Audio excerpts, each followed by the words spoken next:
Hello. Hello. Welcome. Good evening. Hi, Cromnell. Blaholtson. Slat Studio. Good to see you. Over the treetops. Good evening. Happy Crimson Tuesday. Once again. Once again. So let's see. Today is an art stream.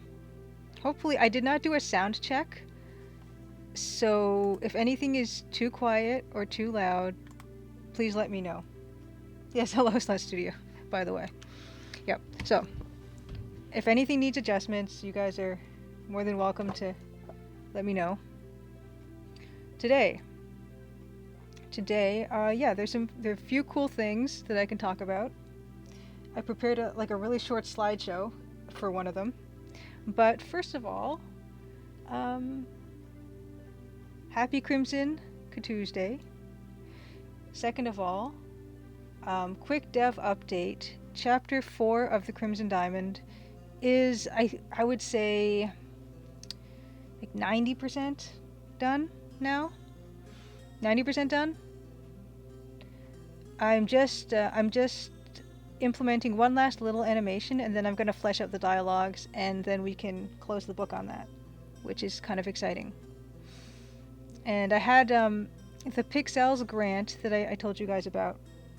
Cosmic 43, good to see you. Yeah, the Pixels grant, one of the milestones was, finish chapter 4. Well, I told them I would finish chapter 4 by the end of March, and I'm trying to make good on that. And so hopefully we can do that. We're going to do that. And that'll be good. Yeah, so Pixels, I think, did I have a Jim Plays Games, good to see you. Happy Crimson Tuesday. The Pixels grant I talked to you guys about before. Just really quickly, it's a Canadian grant. It's the their creators grant for Black Indigenous people of color, and it is really easy to apply for. So anyone who is Canadian with a Canadian bank account, I recommend you apply for the next round when that comes around. And so related to that, I got to finish the milestone for that. For Ohio. Yes, Cosmic Void 3. Inspector Waffles came out, and actually I think I still have that as a shortcut. Yes. So Inspector Waffles just came out, which is Yan's game. He's pretty much the solo dev behind that. I met him at Adventure X when I was showing the Crimson Diamond, and he was showing Inspector Waffles. And he launched that, I think, just the past week or so. So yes, there I put down his links, Golosso Games, his Twitter, the demos on Steam, and also yes, I'm going to be buying it soon. So for sure. Yes, Adventure Waffles. Edmund Detour, good to see you. Yes, thanks for hopping in for a few minutes. Very nice to see you. Another fellow game dev and an old AGSer. Good to see you. I think, yeah. And Anna CGG, good to see you. Oh wow, happy birthday to James. Happy birthday. That's awesome. Yes, for sure, have fun tonight. Have fun tonight. And please tell him I said happy birthday. Yes, Cosmic Void 3, it was, so there are some collectible cards in Inspector Waffles for a cat-based basketball game called Wool Ball, and one of the streams I did for Crimson Tuesday was pixel art of a Crimson Diamond themed Dido, my old cat Dido, in a Crimson Diamond themed Wool Ball jersey. Yes. Adventure Waffles are the best backers for adventure gamers. Yes. So that is that. The first piece of news I wanted to share is, the past week I was on the Wired.com's Geek's Guide to the Galaxy podcast, and that's hosted by David Barr Kirtley, and they've had some really amazing guests on. I'll drop the link for the episode in chat. So Geek's Guide to the Galaxy, I put the link to chat for the episode. There's also a Wired.com article that is basically like a breakdown of the episode, the podcast episode. And also, I was on it with another guest. I was on it with Kirk Kalata. Kirk Kalata wrote guide to classic adventures, the guide to classic graphic adventures. So it was me and Kurt Collada on Geek's Guide to the Galaxy, and we talked all about adventure games. That was really awesome. The podcast is really, they've had some really distinguished guests on, so I feel really lucky that I got to be on there. I was looking this up later, and I saw that some people that have been on the Geek's Guide to the Galaxy podcast have George R.R. Martin, Neil Gaiman, Margaret Atwood, Philip Pullman, David Cronenberg, Simon Pegg, and John Cleese. So yeah, that was really, it's nice to be included in that incredible guest list. Yes, it was really cool for us to do that. But yeah, Kurt's also in that link I just put in chat is a link to Kurt's book. And in preparation for the podcast episode, I bought his book for Kindle edition. So it's like $10, and the book is huge. It's about, on Kindle, of course, the pages are smaller, so it looks like it's a lot more than it would be, I think. But on Kindle, it was 700 plus pages.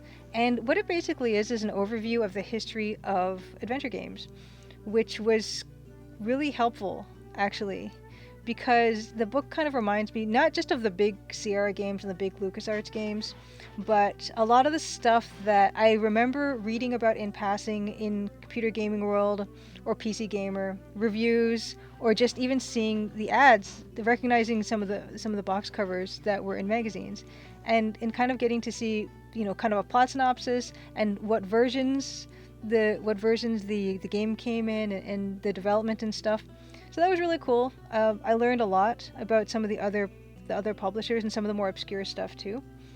And so I recommend it if you're interested in just having this an overview of the past, 30 plus years. Probably I would have to say maybe 40, 50 years even of adventure games. He starts with stuff like Zork and works his way up to as far as probably the Sam and Max stuff, but maybe a bit later.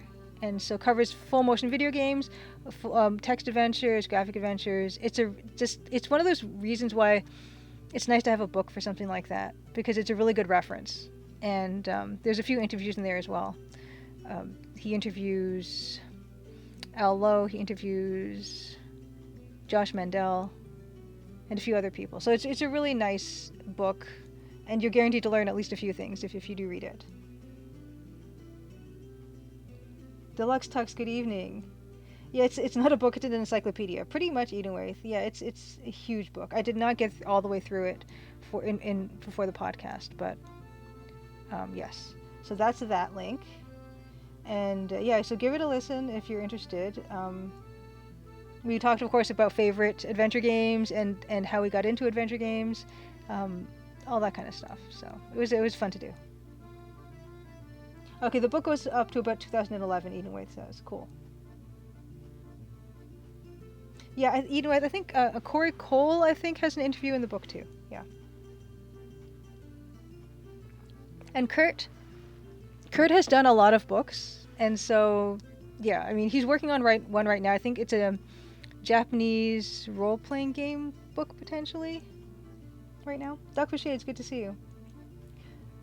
Yeah, so that's the first thing. Geek's Guide to the Galaxy podcast went up recently.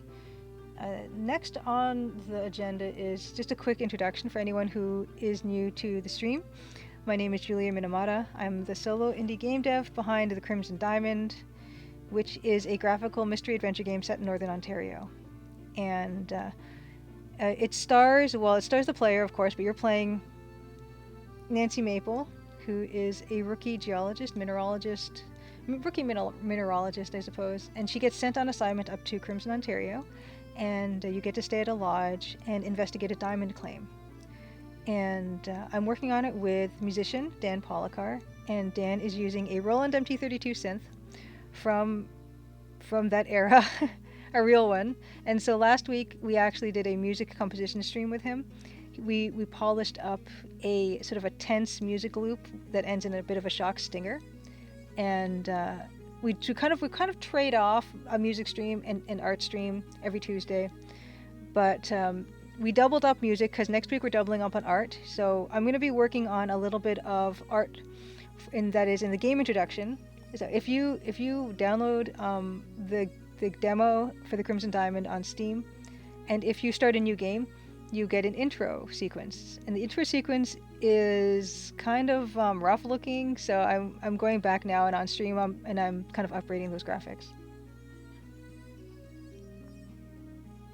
Yes, Eden With, I saw on Twitter that you played Loom recently. You said it was a pretty short game. Did you use a walkthrough for it, or did you just figure it out? I want to have Loom, but I want to have EGA Loom, and I don't know if that's easy to get legit. So, but yeah, so Dan is the musician, and in a couple weeks' time, we'll be back with Dan with some music. He composes the stuff live and takes a bunch of feedback from people in chat, and he can answer obscure music questions, and I don't even know how to ask those, so it's a nice time. Yeah, Loom is magical. I haven't played it since the first time. I don't even know if I've ever finished Loom, to be honest with you. But yeah, it's a great game. Brian Moriarty did a fantastic job. Okay, so that's that. And I think, it's time. I think it might be time to run the trailer, but I don't see Judith Butler's lover here. I hope she's doing okay. Or he, or they. They're doing okay. Okay, you needed 1 or 2 hints for Loom. Okay. Yeah, Loom is a good one. And the graphics are really beautiful. I recommend. Although, I mean, like I said, I haven't played it in probably a few decades. So. And it does have a unique puzzle system. And it's one of those games where is there an inventory? I don't think there's an inventory. Well, I guess even though Judith Butler's lover is not here, we're gonna play the we're gonna play the trailer. For anyone who hasn't seen it, the Crimson Diamond is a text parser adventure game. So you type your commands into a text parser to control it. So if you want to open a door, you have to type open door and press enter on a keyboard. If you want to ask someone about something, you have to type in ask about birds, ask about fish, ask about Crimson, Ontario, that type of thing. So it is an interface that we don't see that much nowadays, but I think it's my favorite, and I'm hoping that it gets more popular. We'll see. You have to write things down for Loom. Okay, we're gonna play the trailer, and then we're gonna move on to some hardware news, where thanks to that Pixels grant, which I see Nightbot put in chat, I was able to upgrade my hardware, and so we'll talk about that after the trailer. So here we go. Just turn this music off. Crimson, Ontario was once a prosperous, lively mining town. But that was a long time ago. Now it's quiet, nearly deserted, and some folks aim to keep it that way. Nancy Maple is an aspiring mineralogist assigned to follow the trail of a dazzling diamond. An intriguing cast of characters has converged under one roof, each meaning to get their own way. Or else. Will Nancy untangle the mysteries and machinations before it's too late? Will the sleepy town of Crimson shine once more? Find out in The Crimson Diamond, an upcoming adventure game by Julia Minamata. The Crimson Diamond demo is available on Steam and itch.io for Windows PC and Mac OS. Okie dokie. So that's that. So yes, Loom is just you and the magic stick for Loom. No inventory. Oh, hey Mousimus, good to see you. Better late than never. And Deluxe Tuck says, speaking of text parsers, an indie parser adventure from 2016 was released free today called K-Station, and there's a link there in the chat, which I'm interested in too. I'm gonna put that in my phone so I don't forget, because I would be interested to see that. So it's on Steam. Okay, so K-Station on Steam. I'm always interested to see a text parser game, especially a recent one. K-Station. Game. Steam.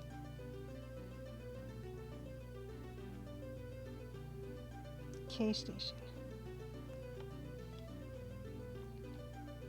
Okay, here we go. Cool. Ooh, very nice. Okay, cool. Thank you. Perfect. The Phantom Fellows, good to see you. Paul, good to see you. Phantom Fellows is a point-and-click mystery adventure game by a couple friends of mine. And if you have any links or anything, Phantom Fellows, please feel free to drop them into chat. Yes, it's really good to see you. Yes, so let's talk about the hardware. The hardware. Okay. So, I have a bit of a slideshow, but first I didn't bring the hardware down here with me, but I do have the box. But I'll show you the unboxing.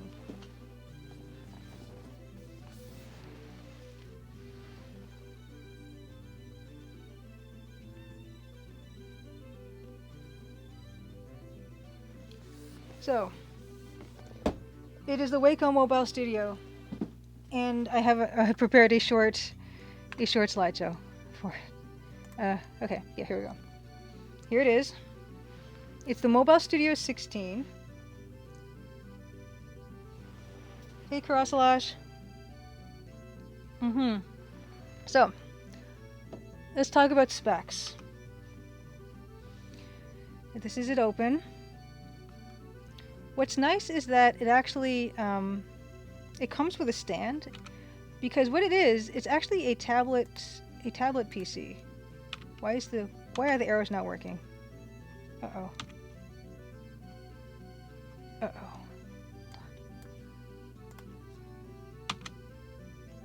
Okay, that's working. Okay, so you can see that it's actually a tablet PC, and it's a Wacom tablet PC, and the black rectangle underneath it is the stand, and then you see the stylus holder. Wacom. I know it's Wacom, isn't it? It's Wacom. If the price is right. Okay, Wacom. I call it Wacom. It's wrong. Wacom. Okay, so let's talk about specs. This thing, first of all, let's talk about how much it weighs. It's 4.7 pounds. I'm not thrilled about that, but what are you going to do? You kind of have to allow for the fact it's going to be that heavy, because it's actually a really pretty good computer. It has an i7 Intel chip, 16 gigabytes of RAM, 512 gigabytes solid state drive, with a 4K display. 85% of the Adobe RGB coverage of the color space. And it has an NVIDIA Quadro chip in it, built in. So it's got its own video card. Wacom. Yeah, doubles as a free weight. 4.7 pounds, you want that in metric? About half of that. Divided by 2.2, I think. 4K at what size? It's a 16-inch screen. 4K at that size. Yeah, it's 21.36 kilograms. No, wait. No, that's not right. No, that's not right. 2.136 kilograms. It's actually pretty sizable. And to compare it to the specs of the Surface Pro 2, which is what I'm currently streaming on, the Surface Pro 2 has an Intel i5 with 4 gigabytes of RAM, and it's 10.6-inch screen. 2.13 kilograms, thank you. Okay. Here it is. This is it on its little adjustable stand that it comes with. This is the second generation Wacom Mobile Studio 16. The first generation, I don't know if it came with a stand, but the second generation does. It's made of lead and neutrinos. It is. It's a beautiful display. You can see it's kind of got a brushed looking matted screen. That's kind of to give the screen some texture, because it's a bit easier for artists to draw on if it's got a little bit of texture, like it's a piece of paper. And so here's a comparison of the displays that of the Surface Pro 2 versus the Mobile Studio. So you can see I'm getting a significant amount of screen real estate. I can't believe I've been used to working. I'm still working right now on a 10.6-inch screen. So the thing is, I haven't had time to really play with it or install any of my stuff on it. That's gonna have to come in in a bit. I need to hit this milestone first, and then I'll start installing my programs on it. And here we can see the stand sort of has 3 different settings for different working angles. So that's that. Yeah, Maximus, tablets have come a long way since the Stone Age. So this is the thing is with this product is there is really nothing else on the market like it anymore. The Surface Pro 2 that I have from Microsoft was the last time you could get a Wacom kind of tablet PC in a way, even though it was through Microsoft. And now they kind of do their own thing, unfortunately. And I wanted to continue to have something that I could draw on directly on the screen, and also it would be powerful enough to run my applications like Photoshop, my 15-year-old version of Photoshop. And let's see. I don't know. Oh, there we go. And yeah, I also got a Bluetooth mouse for it because I didn't want to have to hook up a hub to it all the time, and it doesn't have a lot of like outlets on ports and stuff. So I got a Bluetooth mouse. Does it run Crysis? It probably would, and the display is quite nice. I don't know why oh, there we go. And I got a little Bluetooth keyboard as well. Trying to so reducing the amount of stuff that has to be physically plugged into it. And I think that's it. That's it for the slideshow. But yeah, it's so I'm gonna hopefully I'm not gonna make any promises, but hopefully next week for stream I can stream from it. The camera should be a little bit nicer. All that we'll see. Hey Ronald Dragster, good to see you.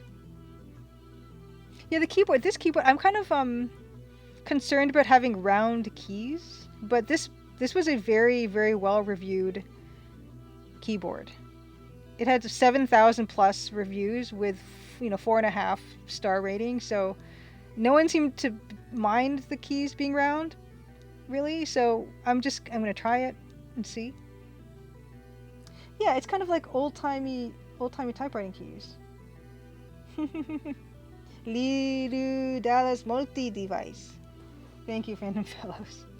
Yeah, and what's kind of nice about this and the mouse is that you can hook up 3 different Bluetooth devices to it, and you can see it's easy to toggle between the 1, 2, and 3, those 3 yellow keys. So if I could attach this to an iPad, for instance, as well, and if I wanted to use it in that, and it's just the press of a button. It's supposed to be really easy. Bit like the ZX Spectrum as well. I think the coolness factor is there, and also no one seemed to be complaining. I haven't really had a chance to type on. I kind of fake typed on it just to see how I felt about it, but I think it's going to take some getting used to. Yeah, these are actually Bluetooth anyway. Although I think one of them does have a USB dongle if you really want to use it, but I don't think it's definitely not required because I've already hooked them up and they're totally fine. So that's that. That's the hardware slideshow. Hey, Just a Jeffy. You feel like you're constantly buying keyboards because you're hunting for the perfect one. There's this whole subculture of keyboard people who like to build their own mechanical keyboards, or they have a preference for which type of keyboard switches they have. I've got a friend who's gotten really into it. And I'm kind of intrigued by that because a keyboard is something, if you're in computers at all, you're going to be using keyboards a lot. So it makes a really big difference in terms of productivity and actually just enjoyment if you have a keyboard that you really like. You think you'll try Cherry Blues next? I have no idea. I like mechanical click keys. I do, but I also don't mind if they're not and they're quieter. Yes. Hey Flucus, yeah, getting into keyboards as a rabbit hole or creator. Yeah, there are people who have YouTube videos of all kinds of switches and keys and everything. Yeah, I don't really have a preference yet, but that's something I could easily see myself getting into. Because if you have keyboard switches that you like, it's going to make typing so much nicer. And I'm all about having, kind of giving yourself a little bit of a better experience on something that you use a lot. Ooh, Blahos has got a Cherry Compact, and you'll like it a lot. Nice.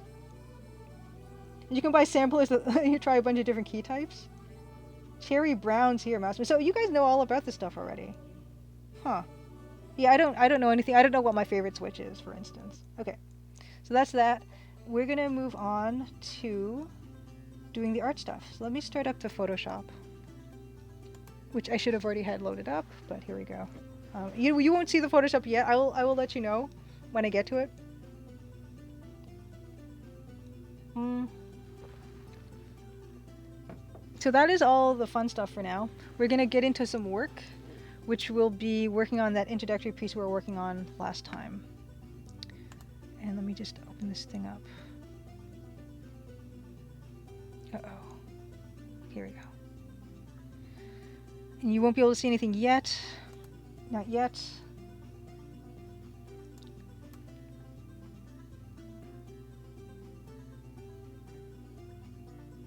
Oh, interesting. Okay, so Flucus, you have a multi-device one from Logitech, had a full keyboard with same multi-device concept. The K780 was decent, had to get used to it. You like your Razer mechanical keyboard, nice. Yeah, I think I do know it's going to take some getting used to, for sure. So I'm going to switch to, hold on, Photoshop View, Control 8. So this should be Photoshop View, and if it's not, please let me know. We're going to be working on this piece, which we were working on a couple weeks ago. And I had just gotten the right angle on this gentleman's fish gutting, I believe. So we're going to finish this up, and then we're going to polish up the rest of it, hoping to get a good amount done on it tonight. Otherwise, next week you'll see more of it.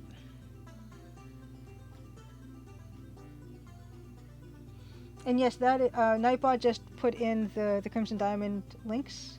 For some reason, it's only giving the last one as being a link, which I'm kind of annoyed by. But yeah, the Crimson Diamond is the demo still available on Steam, which is Chapter 1 of the game. And if you like it, please wishlist it. So here's the guy we had. Here's him isolated from the background. You burned your finger pressing a hotkey, Ronald. Okay, so we're gonna work on this. We're gonna do this really quickly, I think. You shout if you're not seeing the Photoshop, or if anything else is missing, or if the sound is bad because I didn't test. You have no Julia Cam. Okay, let's fix that. Okay, there's no Julia Cam on that. Interesting. Okay, let's see. Okay, there we go. Great. Thank you. Okay, so we're working on this piece. I guess we should put some light on that other arm. And I'm hoping, some of the trouble I have with delay and lag will be better on the new hardware when we get to it. I guess it'd be here, I suppose. Around there.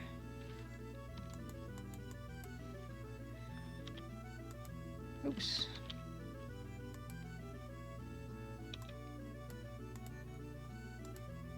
Okay. Something like that. His arm. We should probably deepen the shadows under the fish to make it stand out a little bit more. Okay, great. And next week will be another art stream I mentioned. I'll put Dan's links in chat. Dan being the musician, there's his channel for Twitch, Dan the Mad Music, and his Twitter. And we'll be back with him, not next week, but the week after. So I'm kind of hoping we can get a good amount done on this before, I'm hoping we can kind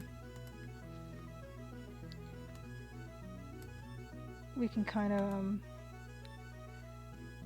do something new next week, but probably not considering the speed that I do this stuff.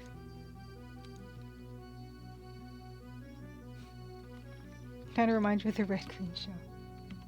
Yeah, I love that photo on Dan's website, the big photo of him rocking out. It's a really excellent photo.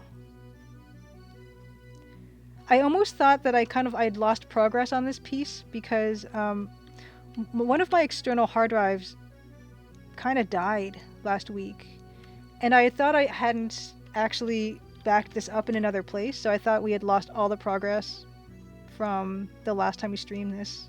Fortunately not, but I have this Western Digital 2 terabyte Passport external drive that started to chirp and spin and not do anything, and it just wasn't accessing anymore. And took it to a data recovery place, and the guy said it's gonna be $1,000 to fix it because some parts had to be replaced. Apparently, Western Digital hard drives are not the easiest to fix, which I didn't know. Yes, Jim plays games. I have a good backup solution for the Crimson Diamond data. Yeah, that stuff I was not concerned about at all. Yeah, all my work stuff is backed up multiple places, so I lost nothing in terms of progress for the Crimson Diamond. My backup solution for the Crimson Diamond is 2 external hard drives, so a solid state drive and the Western Digital drive, Google Drive, OneDrive, Dropbox, and a copy on the machine. So I back it up in about, how many is that? 2 hard drives, Google Drive, Dropbox, and OneDrive. So that's 5 different places, and 2 of the places have every version, I think. Google Drive has every version, and so does one of the solid state drive, and the other places have the latest version. And so every time at the end of the day, when I back everything up, I back it up in those 5 places.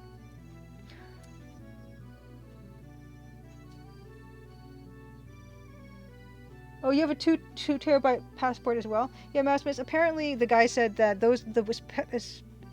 specifically the Western Digital ones, they when they fail, it's hard to recover. It's expensive. Yes. Oh no, you lost so much of your early work because you didn't have a good backup system. Jim plays games. Ugh. Yeah, that's 5 copies Cosmic Void, but there's 2 places where every version I've ever done. Although I was cleaning up my Google Drive, and now it's every version since 2020 onward. So I used to have stuff from like 2018, like dozens and dozens of versions of 2018, 2019. But now it's from 2020 onward, every version. And so that's a lot of versions because I'm basically saving a different version every day. So going back to 2018, 2019 versions wouldn't really be helpful anyway. World backup every day. World backup day every day. You have how many copies do you recommend? Those are just every solution I had available to me. Oh, interesting, Eating With. Sometimes putting a physical hard drive in a freezer for a bit can sometimes help to revive it a bit. Get any emergency data off. Good, Phantom Fellas. You back up everywhere too. No, Eating With, I don't use GitHub because I don't understand it and it's utterly confusing. Whenever I need to get something off GitHub, if it's like a program or anything, it's just a struggle. It seems like it's made on purpose to be totally confusing, and I resent it. So I actually don't. The few times I've had to get stuff off GitHub have been extremely painful. I don't know why they don't make it easier. Like if I want to download something, why isn't there just a download button? Yeah, Lucas, exactly. Versioning is good to a point. Yeah, because I feel like if I had to revert to a version from 2018, yeah, I don't even want to think about it. Oh, good. Jim Plays Games also does not. Lucas also no GitHub, eh? Good. Yeah, GitHub. It's like they take pride in the fact that it's almost impossible to use. I mean, I have gotten stuff off of it when I've needed to, in terms of like stuff people say that I need. Every time it's like it's the first time though. I've just, and I feel like they do it on purpose. They probably don't, but it angers me when something is that hard to use. GitHub is like the Forbidden Scrolls locked up with chains in the Wizard Academy, is what Jim Plays Games said. Even Edenwaith, no, I get the feeling Edenwaith does use GitHub and totally understands it. Deluxe Tech says GitHub is the modern equivalent of the computer lab in the mid-80s. GitHub was written by the same guy who wrote Linux, so yeah, that's what Mouse Smith said. Yeah. Yes, Jester Jeffy says the same. Jim Plays Games can't get over the fact that Git is an insult word in the UK. Karasalas, you like what Git tries to do, but you hate it. Hate Git. Oh, Ronald has another groaner. Git requires so much commitment. I know enough about GitHub to get that joke. That's about all I know about GitHub. So yeah, I don't, you know, short, to make a long story short, yeah, I don't use it.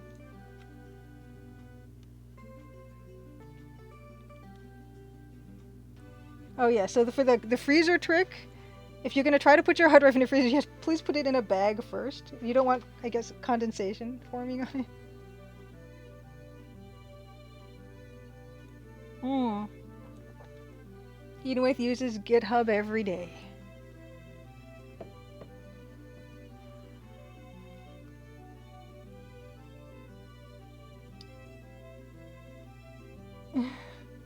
Yeah.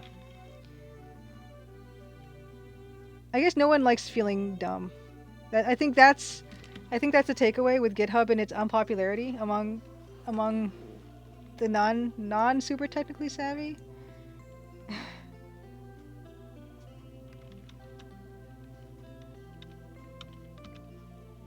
But I'm glad we had this talk, because you look at it and you think, well, yeah, I mean, it shouldn't be that hard.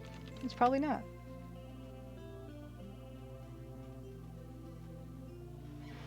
Okay, so the freezer trick, if the drive was getting hot, then the freezer can help.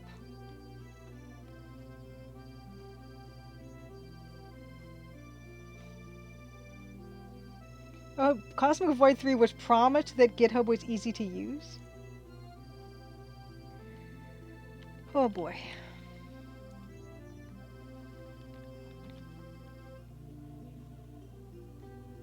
So yeah, I mean, the thing is with the drive is, none of my work was really disrupted losing that drive, because all the important stuff was backed up.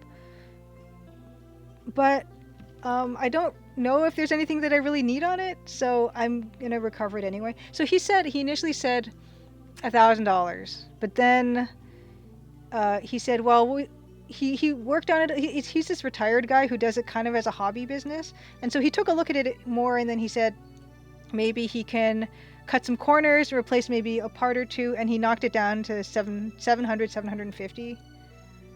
So I feel like for my peace of mind, in terms of just having the data off the drive and not worrying about, is there something on there that I badly need and I'm just not going to remember, I'm going to recover it.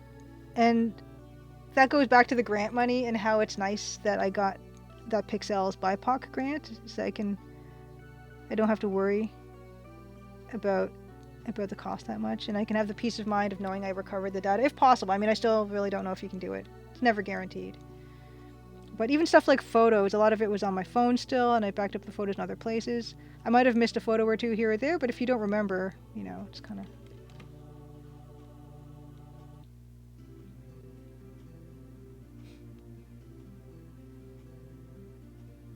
Oh yes, the metal contacts for freezing, yeah. So if you freeze it in the metal contacts, like sometimes, yeah, like I read that they can kind of start touching in a little way, and then it just, they don't want to move and stuff.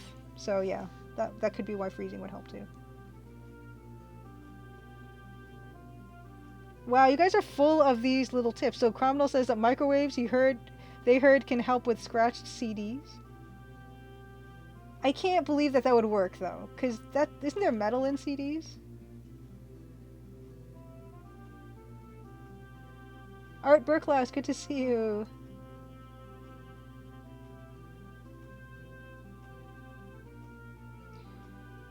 Yeah, Art Burklaus doing well. We just we're just getting down to doing some of this guy here. We talked about the Geek's Guide to the Galaxy podcast on Wired.com. That got released this week, and so it's on a timer. It'll eventually come back up. Oh, yeah. Just after you asked, Nightbot put down the link for the episode for that. So that was a nice talk. And I showed the new hardware I picked up, and that I still haven't really used yet. I did open it up and set up Windows just to make sure that it worked, but I haven't installed anything on it.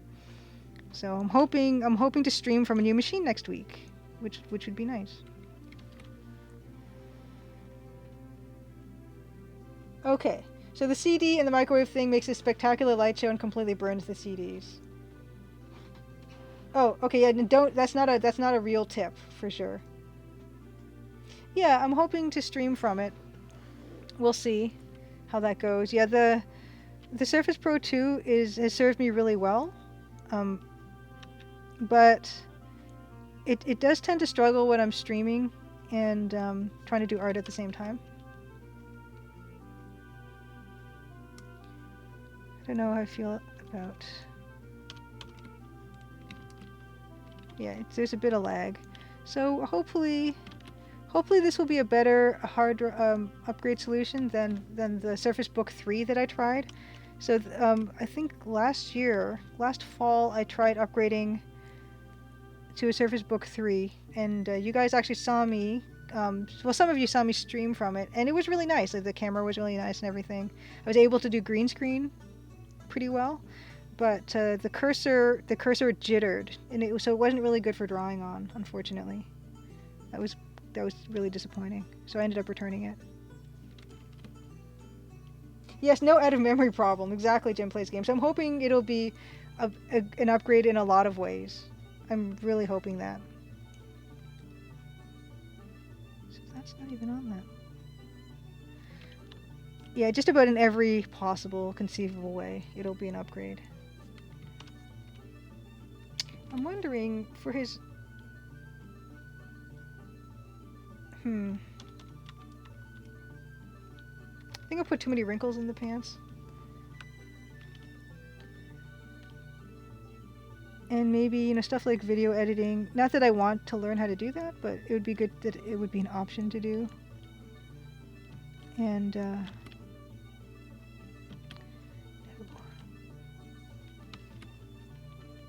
actually play games.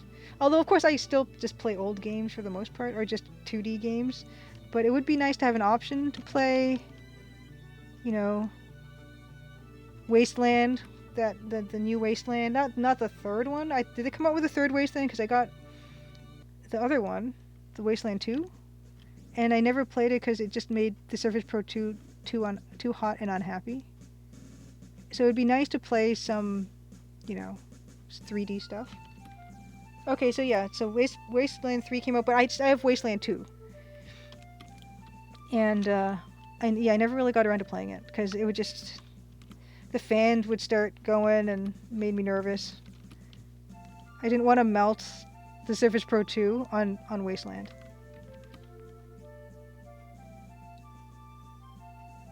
Yeah, Karasalash, that's the tip. Yeah, if you're... To eliminate all fears of hardware failure, just don't have a computer. Yeah, the Wacom tablet mouse image does have a camera, but it's kind of weird because even at the steepest viewing angle, I think the steepest viewing angle is 45 degrees, and it does have a front-facing camera, but I haven't even tested it yet, so I don't even know if it's going to be pointing at the ceiling or something, or I'm going to have to prop it up. That'll be something we learn about. Jim Plays Games wants to know, what games have I been playing recently? I haven't been playing anything recently, which is really bad. The thing I've played most recently was probably Return of the Obra Dinn. But I'm planning on buying Inspector Waffles really soon. Inspector Waffles, which just launched. Here are some... Oh no, wrong one. Hold on. Inspector Waffles, which is by Yan, another solo dev. There it is. I'm planning on buying that and starting that really soon. It just launched.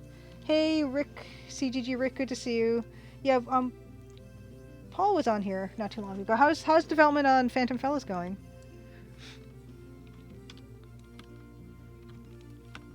Okay. Maybe I would add...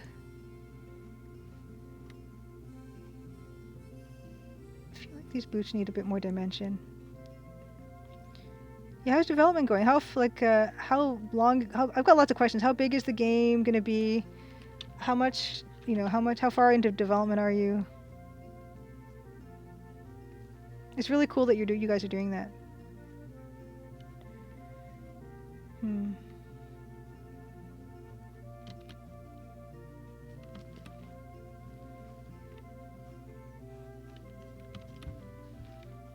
Going well, good.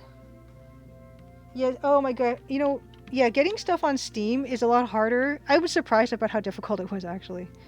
When I was trying to get the Crimson Diamond stuff onto Steam, I was very surprised that it's actually not. It's really not that easy to do. It's not that intuitive. I thought it would. I thought it would. No, I thought it would, I don't know. There's nothing else to say. I thought it would be easier to do. Loop Hero. Yes, I'm hearing a lot of people talk about Loop Hero. You're 9 to 10 hours in it and you recommend it? Nice.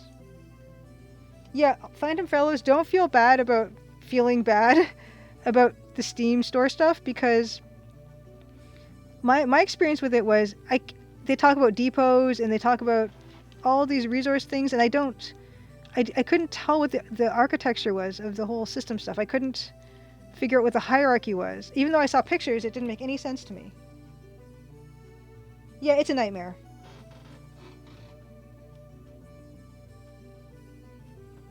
Oh yeah, so good, I'm glad you had more time on it. And Cosmic Void 3 also, yes, says it is a nightmare. Yes, it's a nightmare. And when I was looking at tutorial videos on how to get everything ready, the tutorial videos were old and out of date. It's awful. It's almost to the point where I thought, I guess this is just not happening anymore. But yeah, good luck. Like, I can't even say I could help you with it, because I set that page up like 2 years ago or something, and I can't remember how I did it. I just, trial and error, and eventually it worked, and I was so relieved I never thought about it again. So, hello, 2 for dinner, TFD. Thanks for coming. Welcome. This music is the music I was going to use for the Crimson Diamond. This music is called the Great Canadian Tune Book, and it is 6 hours of MIDI arrangements of Canadian folk tunes that I kind of somehow discovered on the internet one day. And I was using it for the Crimson Diamond, and I wanted to find the guy to ask him if I could use the music, the arrangements, and I couldn't find the guy. And so I got nervous, like, what if he wants to eventually come out and wants a piece of the game or whatever, and I haven't, because I haven't been able to contact him. And I was feeling kind of nervous about that, and so that's when I started, trying to find a musician to make original music. And that's what kind of brought me to Dan. And it's actually, I'm really glad that I couldn't find the guy, because as much as I like this music, nothing beats having someone make original music for your project. It's really inspiring, and just getting to know Dan, making friends with Dan and having Dan sort of stream and stuff, all that has been really, really, really good, and I'm really glad that it actually turned out that way, because the Crimson Diamond theme is just the best thing I've ever I won't say it's the best thing I've ever heard, but it's one of my favorite pieces of music.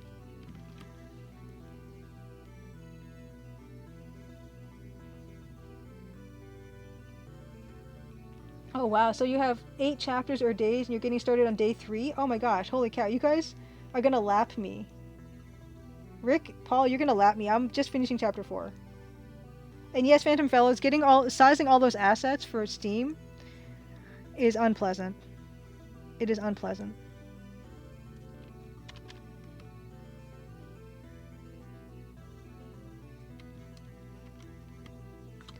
Maybe this is too dark in here.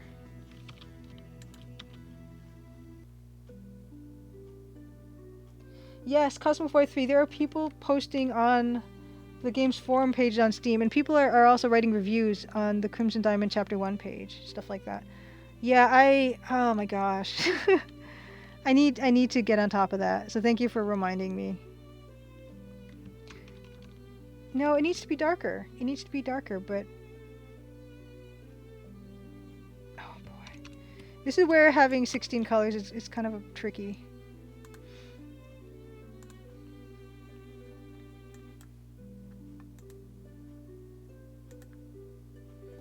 Because I don't want it to be that dark. Can I make it the gray? There's only a few colors you can really pick from. That might do it.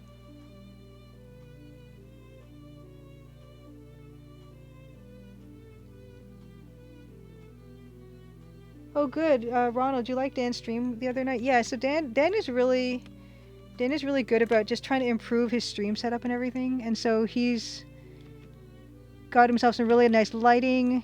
He's got these multiple cameras, so one shows, you know, the keyboard and everything as he's playing. He's done a really good job with it. And me, I'm on this 8-year-old tablet PC with like a desk lamp, just a desk lamp. But so yeah, I appreciate the fact that Dan is really. Oh, that's actually better. Is really interested in just optimizing his whole setup. Oh, Rick, I don't know if Crimson Diamond is more elaborate than the Phantom Fellows. We'll see. But no, I'm really excited for you guys. It's really nice that you guys are doing that.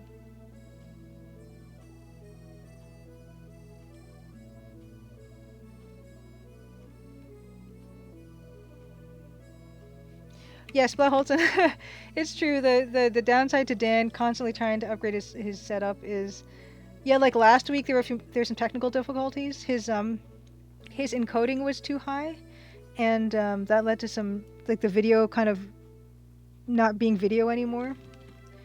But the audio sounded fine, and so I put up the video on demand, and you get the idea. But yeah, I mean, I tend to find something and stick to it. And what I've done here is I've actually added, oh my goodness. That's what happens when there's lag. Yeah.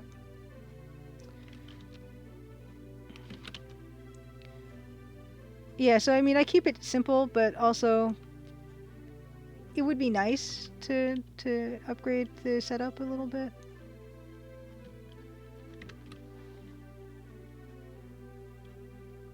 Yes, the tax parser last week.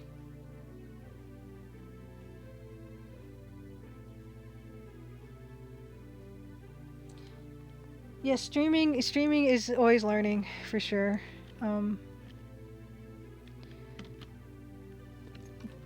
It's another, like, streaming is another one of those things where there's a lot to learn, and I need to learn more. But then there's so many amazing streamers out there who do such a good job that you see what's possible, and it's kind of impressive. It's kind of a little bit daunting. Hello, it's not the radio. Oh, 2 for dinner, TFD. Yeah, the demo's been up for a while now. It's been up for at least a couple years, I guess. Yeah, it's chapter 1 of the game, 1 of 7. And if you do download and play it, you'll get to hear Dan's awesome theme for his awesome theme that he composed for the game when you launch it. Will I be updating the demo when the new intro graphics are done? Jim Plays Games says yes, I will. Yeah, so the plan is after chapter 4 is complete, I've got some feedback for the demo that people have been emailing me that I want to address. And after I address that stuff, I hope to update the Royal Canadian Museum graphic that we were working on last year on Art Streams.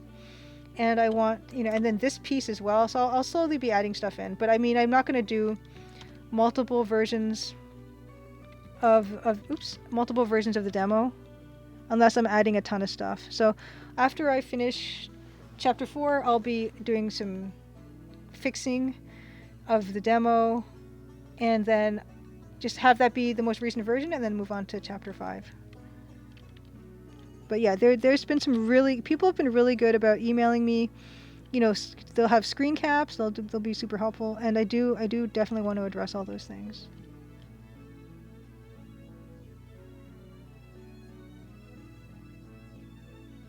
So it's super helpful.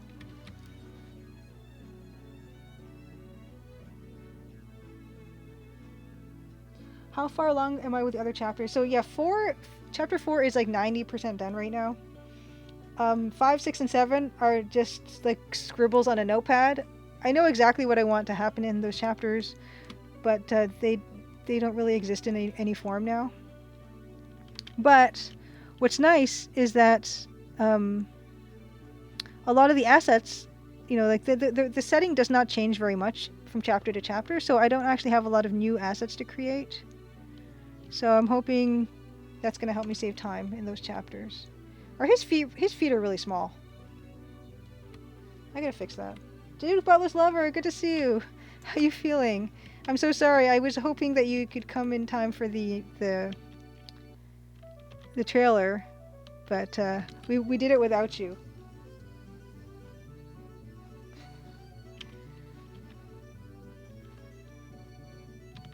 Hey Rick, oh, I'm glad you like the scene so far. I just sometimes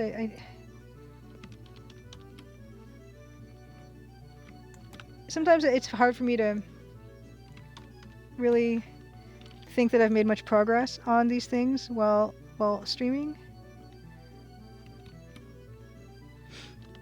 But I'm glad, and I'm hoping that I'll get some more done on it tonight. Give him clown shoes. Yeah, just about.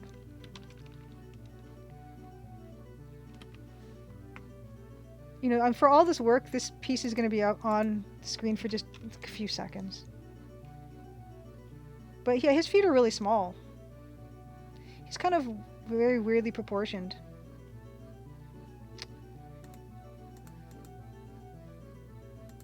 Yep. Yep.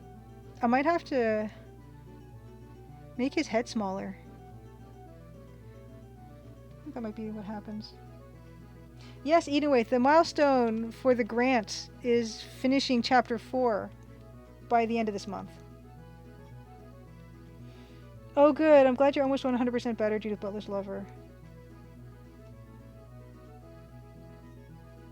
I think maybe the lower legs are a bit shorter than the thighs. Yeah, the fish... Yeah, I feel like this is not working. Maybe I need to move his legs down or something. Let's do that. It's just moving from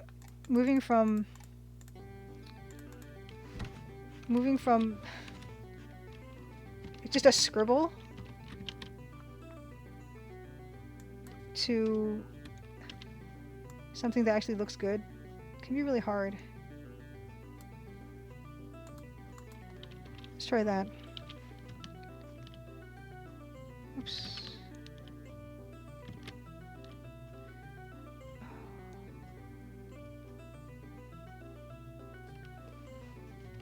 And then this leg has to... Oops.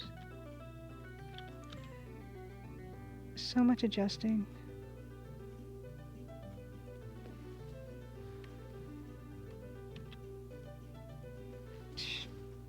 Might do it.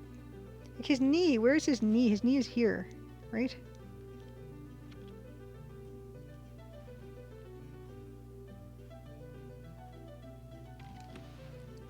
Left shin is too short. His left or our left?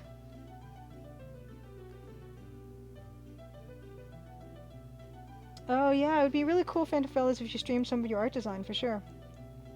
7 planned chapters, Phantom Fellows. Yes. Which is looking short?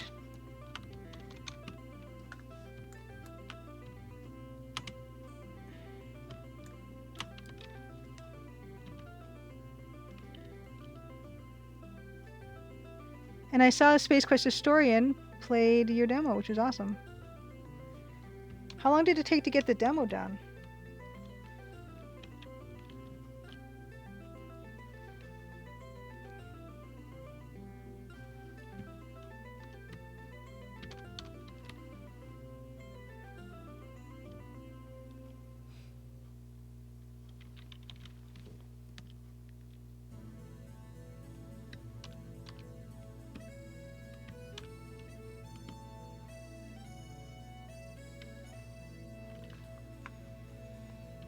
Yeah, it's not bad.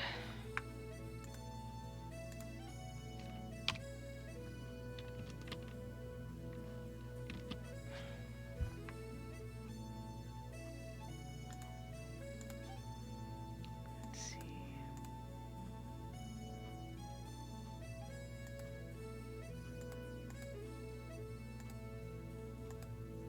Yep, better. Although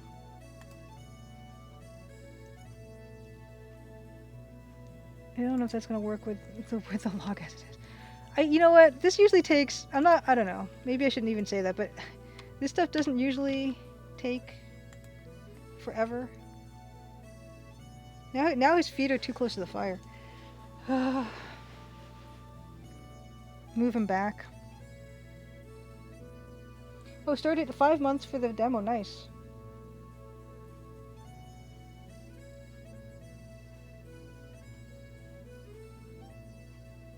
Oh, nice. You have a team of playtesters, Rick? Nice. Oh my gosh.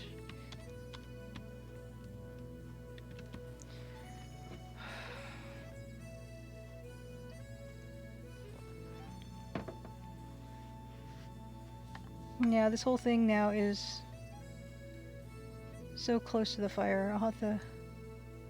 I think originally... Wow, look how tiny he used to be.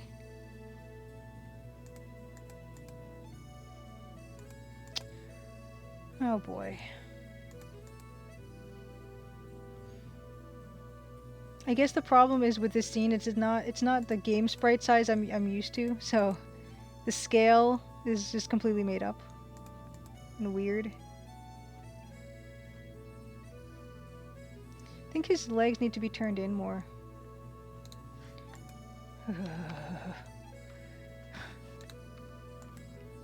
This won't take as long as the Royal Canadian Museum shot, I promise. I think his knees need to... I'm gonna completely do this again.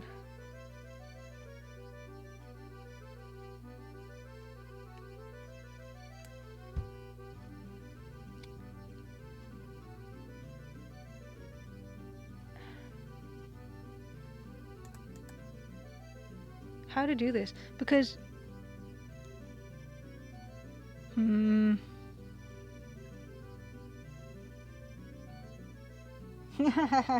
Panda Fellas, you're doing it full time. Nice.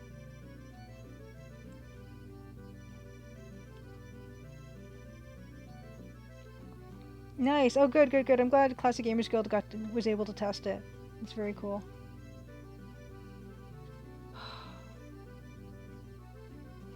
No, don't feel bad about saying the legs are not working at all.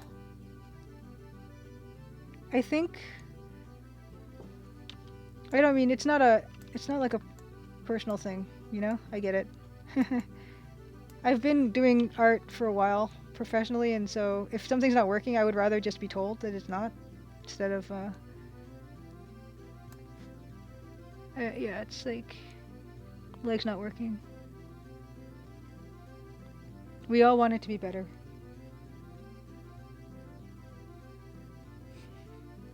Yeah, he's now floating.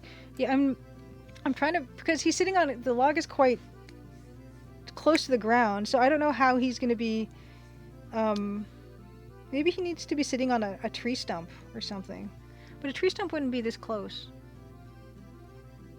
Maybe the log has to be taller, because to get his knees in line with the fish as they are,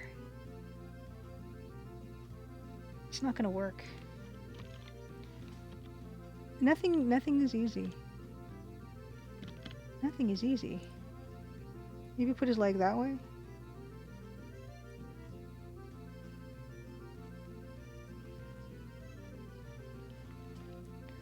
Ugh.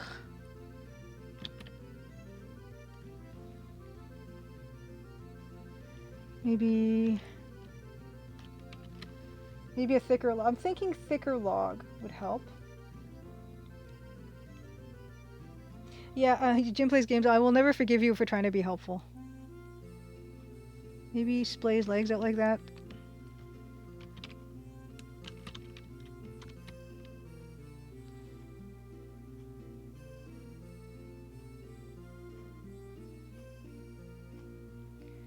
Maybe that. Maybe that.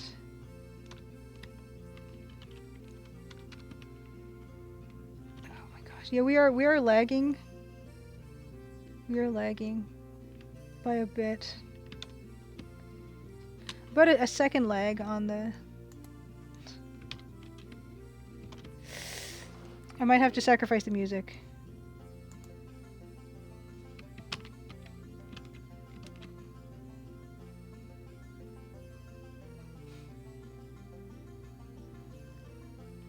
If I split his legs out like that, I think that'll help.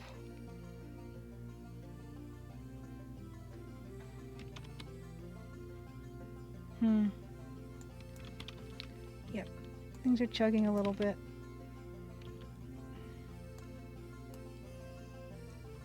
I do that with his legs.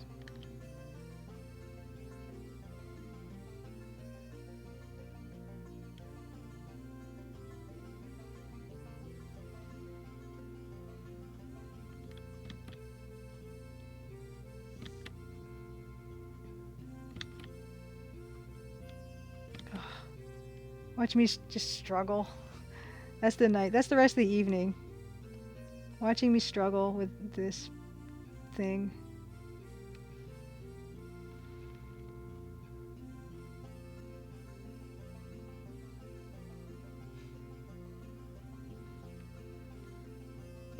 Crown.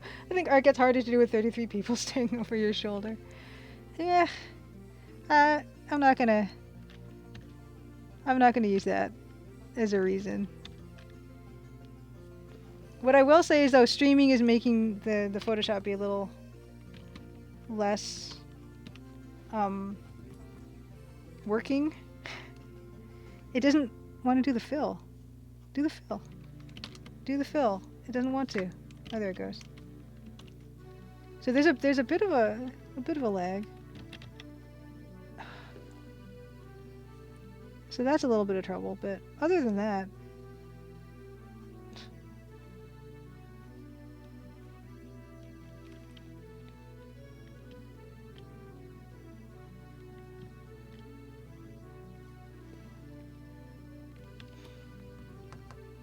hey Tonda, good to see you. Oh, that would be Galaxy Brain for I move his legs to the behind the fire so you don't have to draw them. Tonda, nice to see you. Yeah, watch me struggle. Tonda is an awesome retro, not even just retro, just a streamer. I recommend his channel heartily. He's also an illustrator.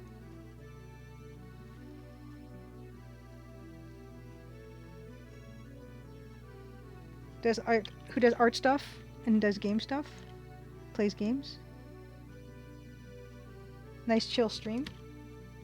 Hope it is going okay. I'm hoping this will be the last time I'm streaming on the 8-year-old Surface Pro 2.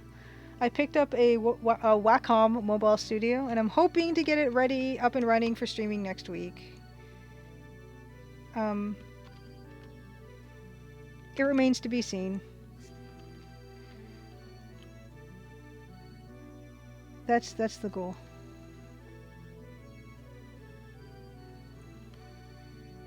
Is this gonna work with the height of this log? All this for something, as I mentioned before, that's gonna last on the screen for 3 seconds, 5 seconds at most. And this scene won't get reused. It's not gonna be like the Royal Canadian Museum where we're gonna just reuse it and reuse it. This is just a one shot.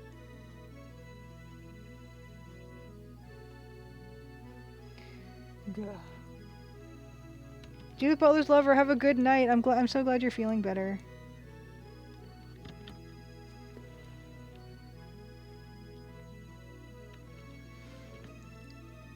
Thanks for dropping by, watching the struggle stream.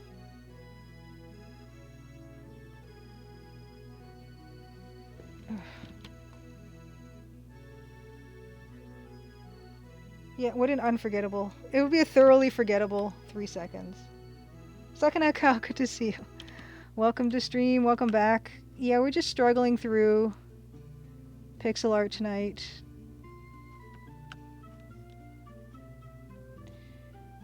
Just trying to get this log to work for us. His legs and the log. Not sure how close we are to getting that all done, but this is stuff that has to get done eventually, so.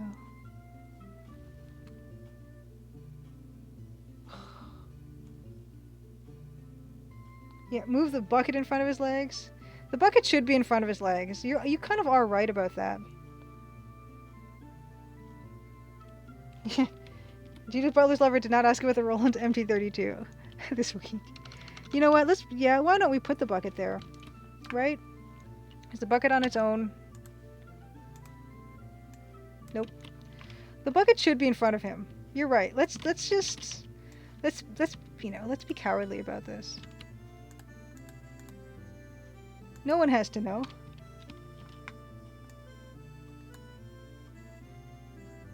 Yeah, just hide everything. Yeah.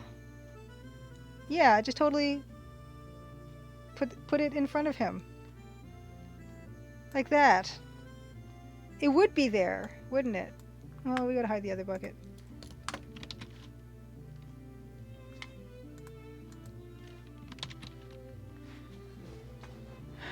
Hide. Ooh. You guys are... This is gonna do it, you guys. No one has to know. Uh-oh. Great. Great. Yeah, I mean, totally. It's not even... We're not even just cheating. Okay? This is legitimate. It should be in front of him.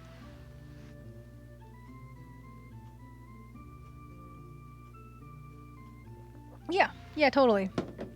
He would... Yeah, I mean, yeah, totally. There. That's totally... Yeah, I mean, right?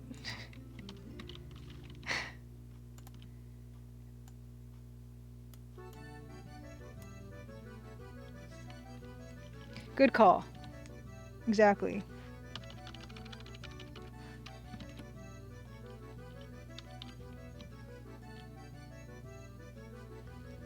Yeah. Yeah. Totally. You know... Thank you, chat. We'll put everything in front of his body. Yeah. Totally. Cool. Thank you for helping me cheat this scene. Okay, hold on. I need to just have a bit of a snack. Brain power required for this.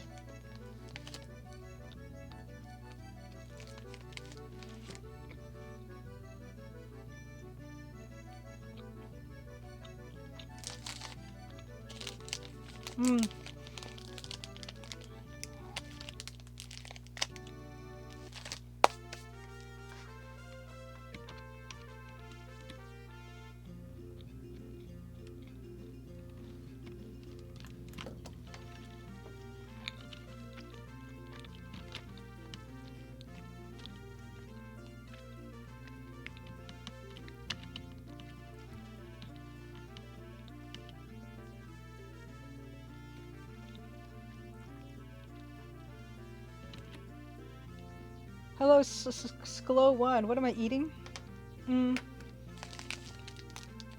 Not sponsored.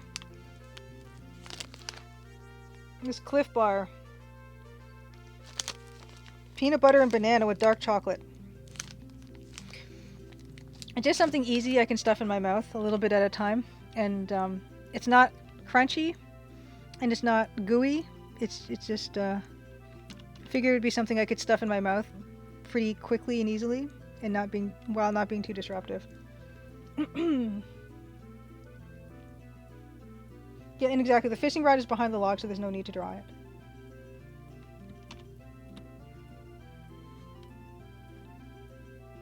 Okay.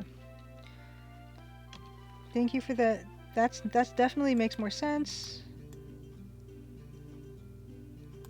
Yep. We like that. And it kind of gives the fish a better outline look. Although that leg, that foot something has to be done about it.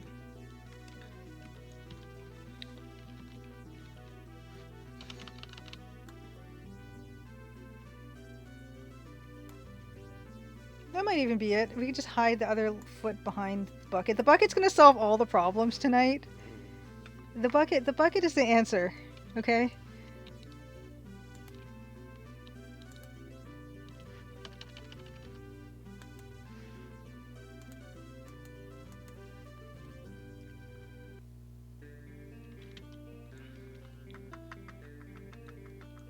Thank you, bucket. Yes, this bucket, I think there's a bucket in the demo in one of the closets, but it's not the same bucket.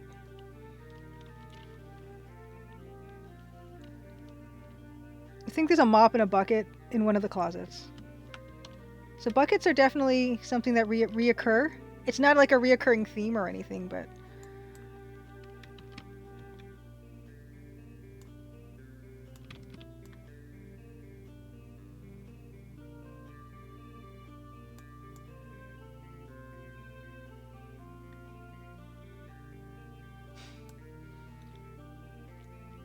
Yeah, the bucket needs a yellow edge for the lighting. Yeah, we'll do that for sure. Bucket has saved your life on more than one occasion, Tonda. Buckets, buckets are one of those things that I think are in a lot of adventure games. Usually attached to a well.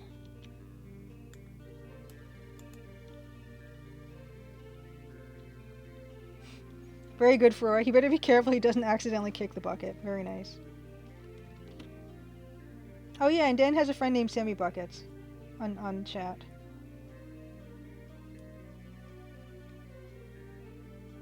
People love buckets. Bucket is even fun to say.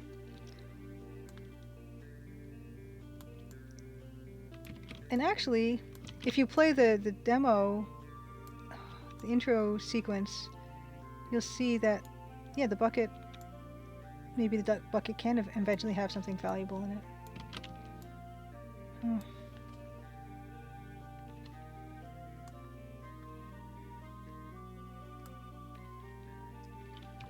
But yeah, let's put some firelight on the bucket. Make it part of the scene. I can make the bucket bigger.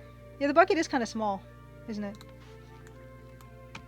Yeah, just make the bucket bigger. Just make it cover everything. Yeah.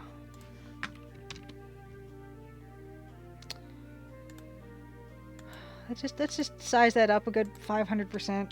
This will be a scene that's just nothing but a bucket. That's what we're gonna do. It's gonna look a little rough, but I can fix.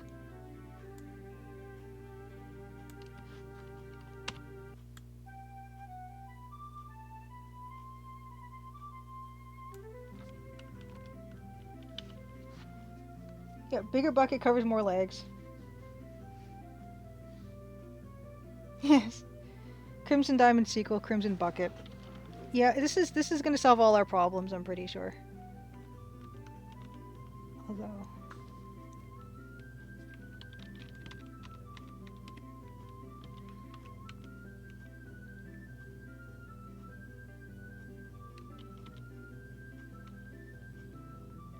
Does the game have a bucket list? It's awful. Awful.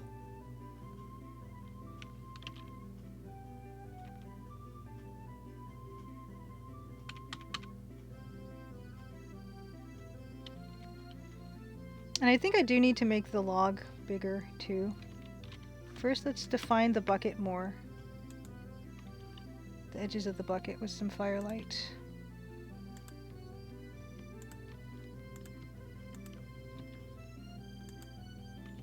Am I going to come back to this later and just wonder what we were thinking? What are the chances of that happening?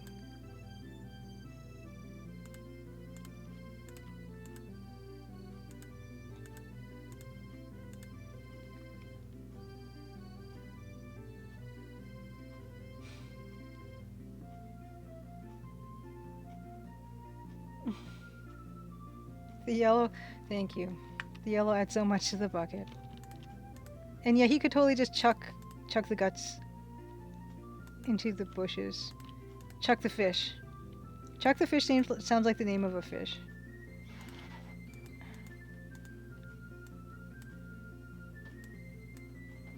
Because when I read it, because you capitalized Chuck by accident, so it looks like Chuck the fish.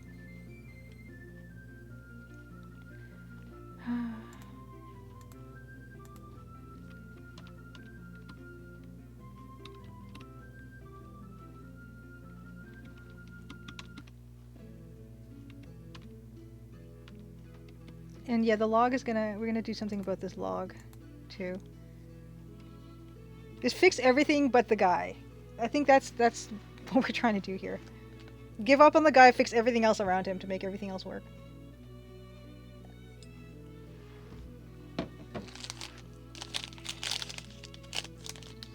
Yep, Chuck the fish and Charlie the bucket. Okay, here we go.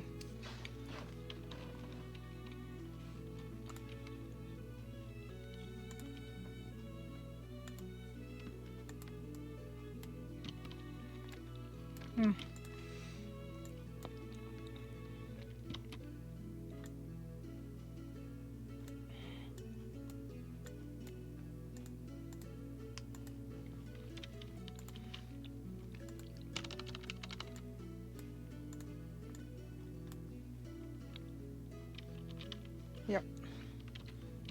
Fix everything else. Here we go.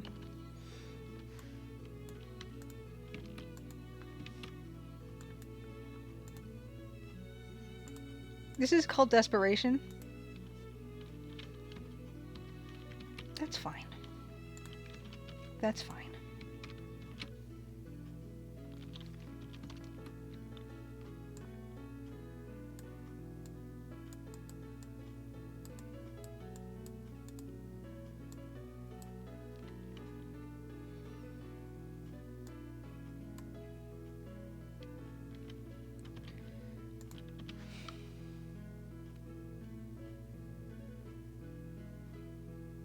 Yeah, fixing everything else around him is pro strats. Thank you. Yeah.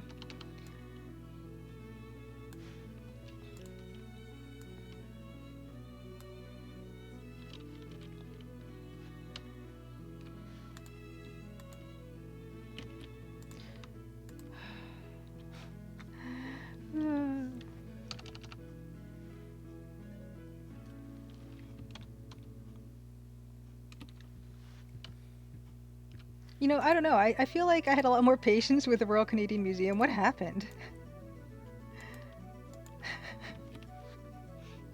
Oh, Davor.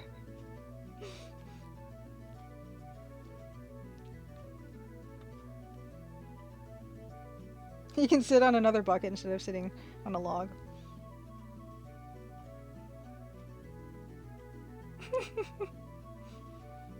Must be all the heckling. You guys heckled just as badly. Well, maybe you guys tried to be helpful back when I was working on on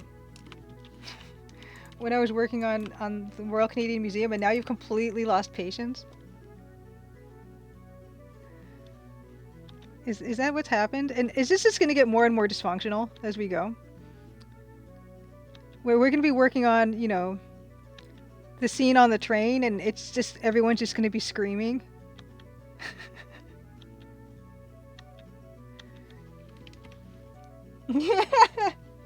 Eating with it is 100% your fault. Royal Canadian Museum burned me out totally. It's not even finished yet. It's not even finished yet. Oh, it's not even finished yet. It's nearly finished. Just some finishing touches. It's fine. It's fine.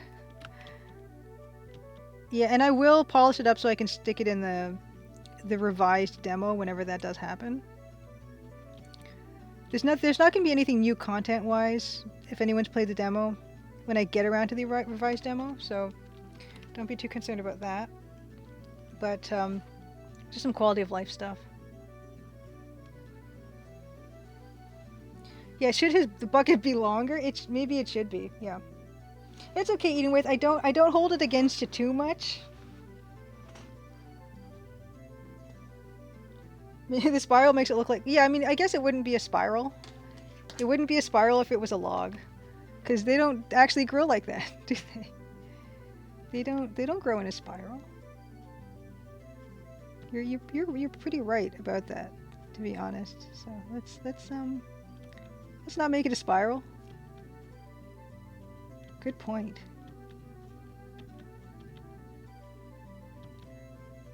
Yeah. 100%. 100%. Totally agree. Oh yeah, it is a log cake. Log cake. Oh, my mom makes a great Swiss roll cake. It's amazing. Maybe that's what I was thinking of when I was drawing it.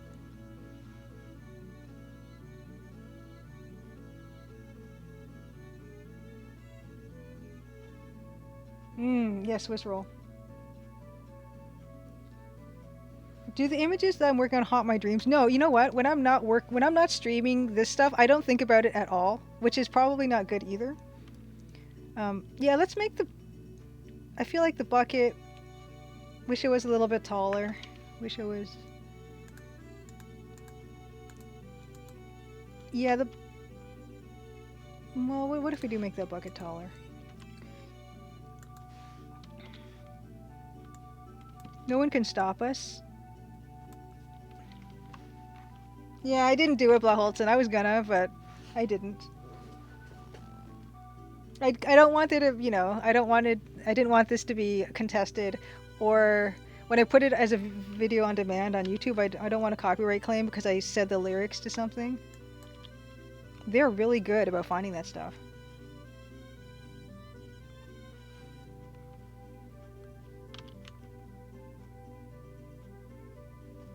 It doesn't even look like a bucket right now. I have to fix. Now the bucket has to be fixed. You guys have to wonder how I ever get anything done. It happens sometimes. Hey Rick, you want to know if you can include Easter egg that references TCD and TPF? Absolutely. Squaff looks like a bucket to you. Is it the problem? Thank you, by the way, and welcome to chat. The wheels are coming off right now. I'm quoting song lyrics to songs I don't even know. But just partially quoting them enough that it won't be a problem. I'm gonna move his foot up too. Yeah. Because now that the bucket's in front of him, I feel like I can cheat a little bit more.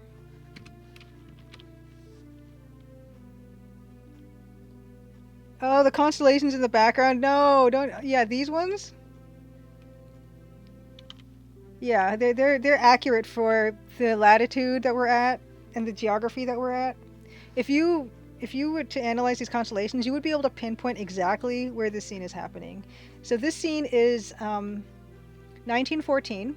I would say it's maybe July. June or July 1914 in Ontario, Northern Ontario. So you tell me. You tell me where that is.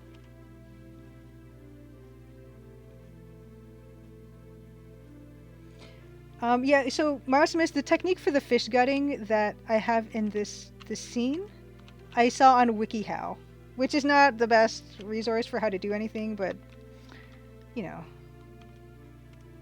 I didn't think anyone would question it, and clearly I was wrong. No, you Squaff, I don't know. I mean, Alaska is close enough. I mean, well, not close, but I mean, yeah, the idea of the geography of a place that has, a lake and a mountain looks... Well, those aren't really mountains, those are hills, but no, I mean, you're not that far off. In terms of what the place would look like.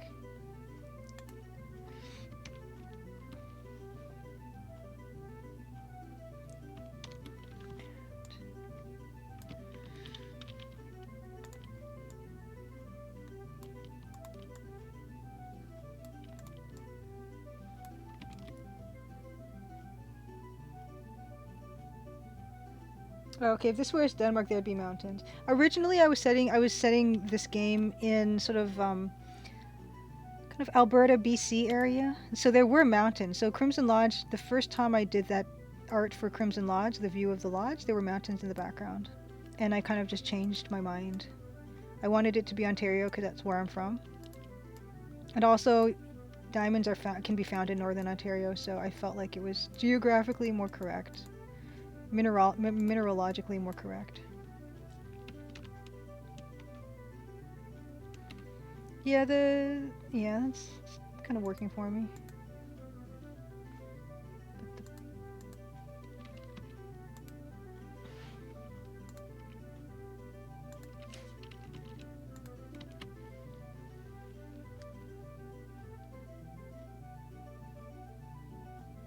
Yeah, actually, Black Holston.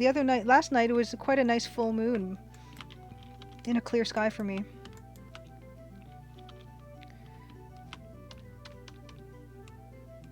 Now this leg.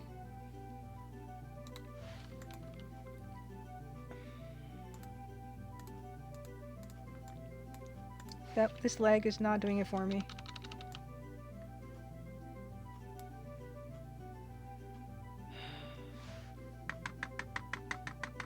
What if we made, if we make the bucket a little wider, we'll be hiding more of the leg.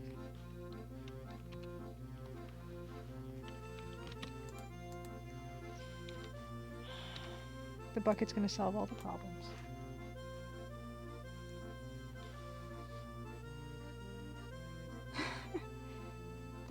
Rick says that's a sort of attention to detail and accuracy I would absolutely put no effort in. That you for the Phantom Fellows, you mean?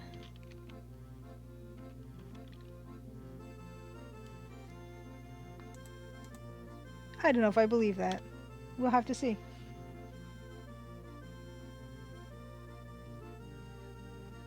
Dear boy, you're working on an OBS scene Tetris with Mega Hammer. Wow. Oh good, I'm glad Cosmo43 you're trying to draw while listening to me and making zero progress. Okay, so let's torpedo our productivity together. That sounds like a plan.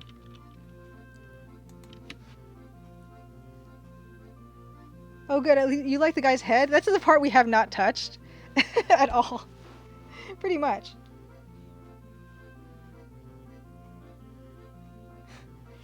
Howard Rick, I'm sure you're a good writer.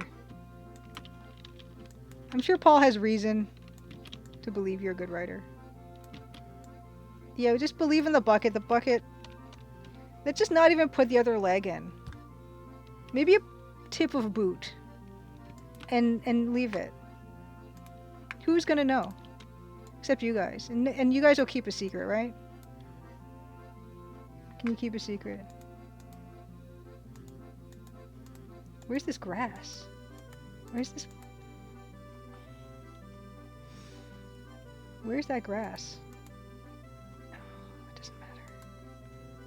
This is where we get really sloppy. It's fine. It's gonna be fine.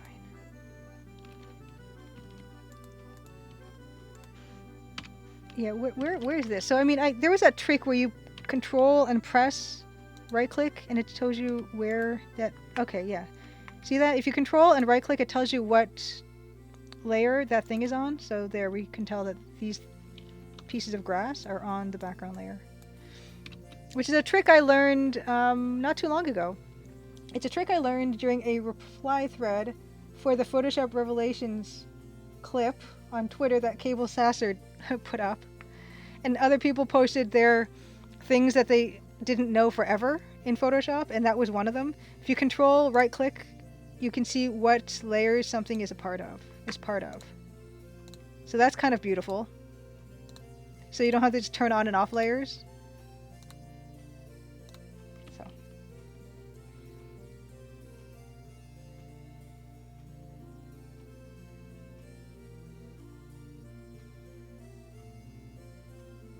Okay, we did experiment with demon eyes on the old man last week. It is true, Deluxe Tux, but we did not stick with the demon eyes on the old man, so I don't know if that counts.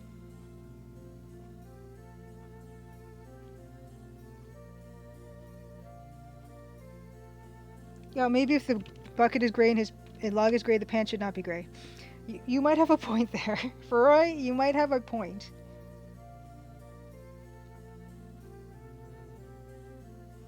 Yeah, so yeah, I mean, I think maybe you're right about his pants. Okay, so why don't we, explore, oh, let's not go there. Why don't we explore what color his pants could be? conceivably, right? Jam. Streaming stuff.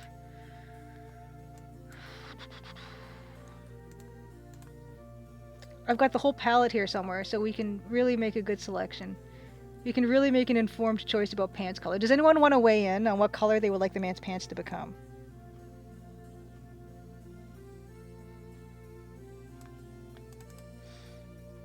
Okay. Here are our choices. What color should his pants be? Green? But they can't be green because in the opening sequence, he's going to be like in the daytime and the grass is green, so they cannot be green. Blue is not going to work because the background here is blue and the fish is the other blue. Hey, Sir Biddle, yeah, I would like an informed pants decision about what color his pants should be. We're not going to do any dithering. We're not going to dither his pants because there's so few pixels showing that the dithering won't help. So let's see. We can't have them be the color of his flesh. We can't have it be yellow because that's firelight. We can't have them be green because that's the grass. We can't have them be blue because that's the fish. We can't have it be other blue because that's the fish. I mean the darkness. Nighttime. Can't have them be purple because his shirt is purple. We can't have it be. Can't have them be brown because his. Oh boy, you see, this is the problem. I think we need a bigger bucket. Okay, yeah, that's the thing, is we change the color of something else. Oh no, the grass is blue here. Cosmo 43, but there's a morning scene where the grass is green. Yeah, it's a matter of just making sure the light and shadow is going to work here. So for instance, with the bucket, I might make the whole rim of the bucket yellow. This is the joy of the EGA palette. Right? The joy? But no, I'm glad we had this talk. Because sometimes you really do need to re-examine some things. And just make sure that, you know, you kind of you've made the best choice. But yeah, no. I appreciate the feedback for sure. You never know. You gotta constantly question stuff. Don't take things as red, you know, or crimson. I made a dad joke. That's where my mental state is currently. Don't tell Dan that it happened.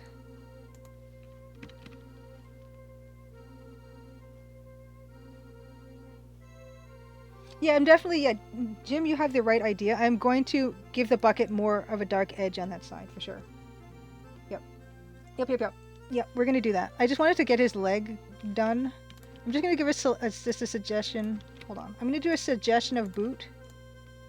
Okay, where's that? Okay, it's here. Okay, yeah, we're gonna do a suggestion of boot. And then we're gonna move on to separating the bucket from his pants. Because that is important. We're gonna definitely do that shading that you guys have mentioned.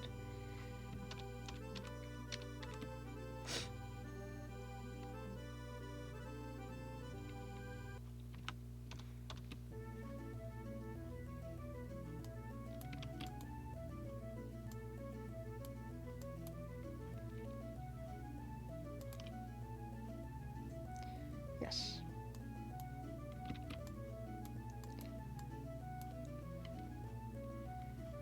Oh, but I do want to... give me a second.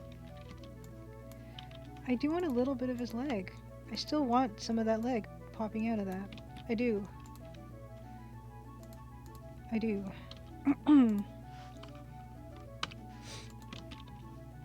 Just a little bit. I can't help myself. And then we're going to move on to the bucket, for sure. Promise. Does the bucket have to be gray? No, it does not. But I think we can get away with it. Yeah, thank you, Tonda, for DMing Dan the dad joke.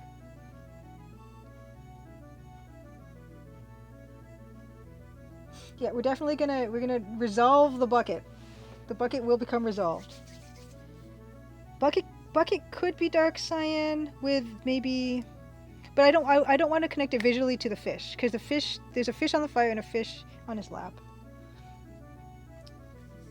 Thank you, Sir Biddle. I appreciate it. Just watching the struggle.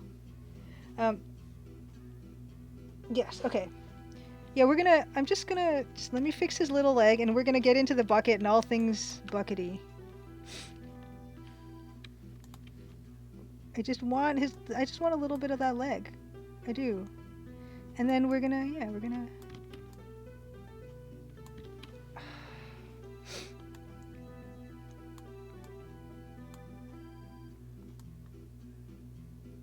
Oh, come on. Get rid of all this brown. Okay. Okay. My sense of, yeah, I just want a foot there. Is it wrong to want the foot? You can tell me. Why?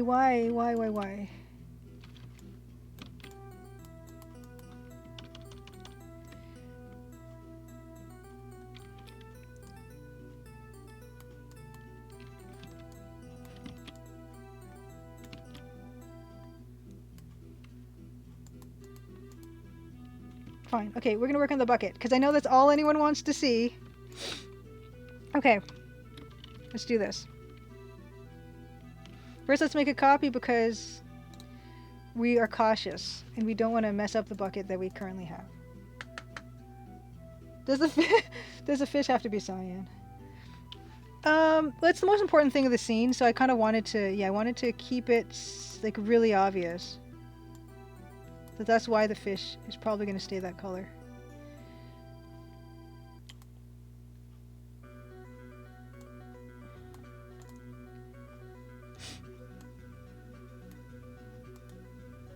Ooh, this song's nice. I don't remember this song. And I just drew on the wrong scene, the wrong layer. Which I've seen Francisco do quite a few times, so I don't feel that bad. Happens all the time. And then add some of that. Oh, whoops, wrong bucket even. Wrong bucket. This bucket.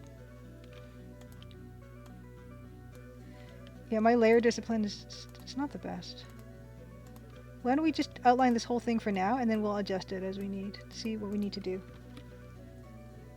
Yes, the fish is also in this, yeah, and is also in a daytime scene below Holtzen and is also cyan in the daytime scene. Maximus, you're watching a guy on YouTube gutting a fish and he's just throwing the guts away. Fair enough. Fair enough. Yeah, I mean, well, here's the thing: is the fisherman character in the scene is gutting a fish at night, so he needs the firelight to be near him because he can't see otherwise, and he doesn't want the fish guts to be like that near him. So I guess that's why he's going to dispose of them somewhere further from him. Is anyone buying that? Oh no! We just got the memory loss. We just got the memory loss message. This is about the time of night when that happens. So yeah, we're gonna close VLC Media Player.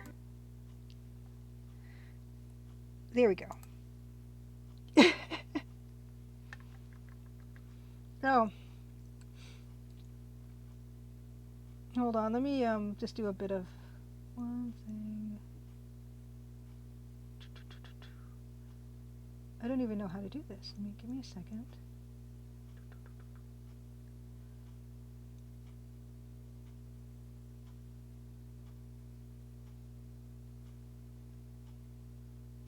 One moment.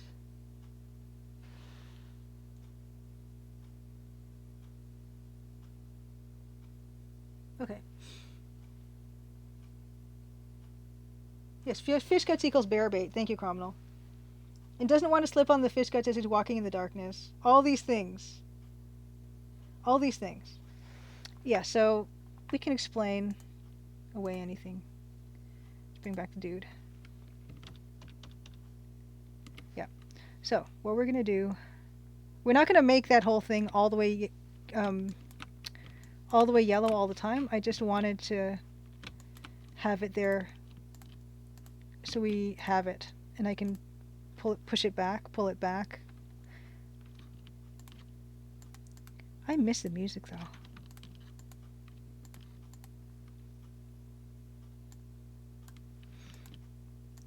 But yeah, I mean, maybe next week when I'm streaming from the Surface, the mobile studio, we'll have music the whole time, guys. Imagine that. Wouldn't that be nice?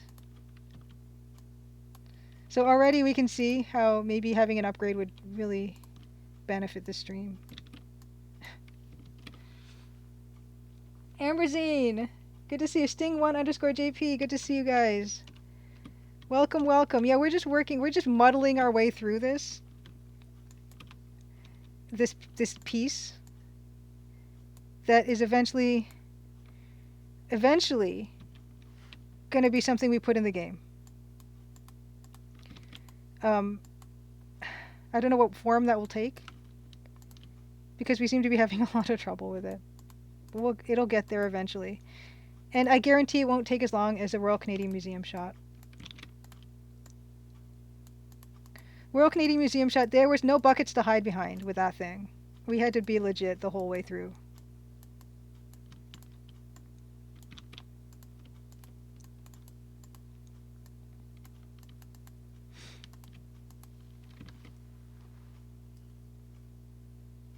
Oh my goodness.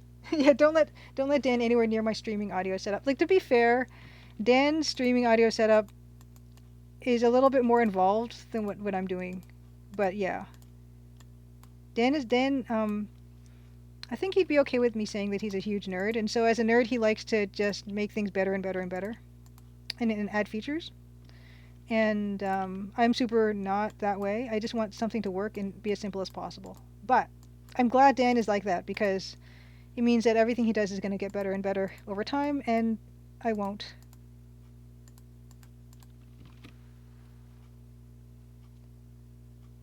Yes, I'll fix the top too for as well, yeah. Now that it's bigger, we need to fix the roundness maybe. Everything has to get adjusted. The bucket itself might take as long. Whoa! Oh yeah, so it's a desaturated Nancy. Yeah, it does look ghosty. Would I describe myself as a nerd? Yes, I would. Jim wants to know if I would describe myself as a nerd. I'm not as nerdy as Dan. But yeah, of course. Yeah, in school, I was definitely really nerdy.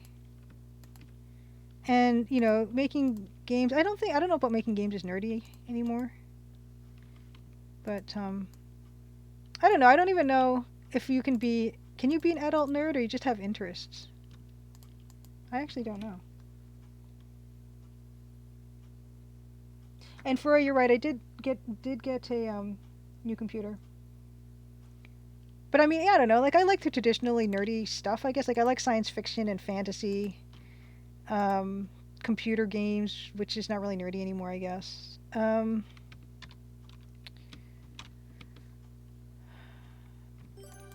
Ooh, hold on. Let me just check what that was.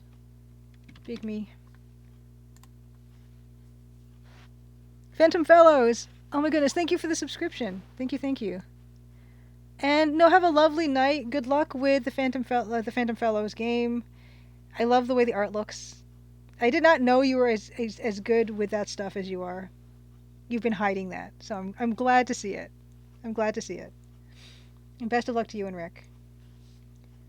And I would not forget to change back to Photoshop. I will not. Here we go. Yeah, just a Jeffy. Yeah, I think maybe on the nerd spectrum, we probably all have a place. Interesting. The Deluxe Tux, as a teacher of adults absolutely still form cliques in a classroom setting. How different is a nerd from a geek?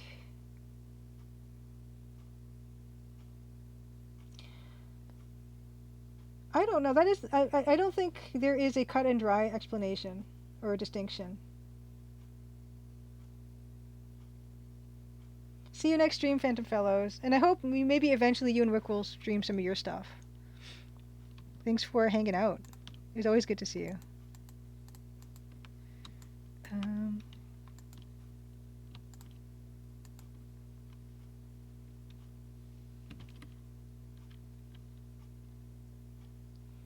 Oh, Dave War thinks nerd has a more positive connotation than geek. I once read, I did once read some distinction that someone made. But I mean, I don't know if there's a dictionary distinction between the two.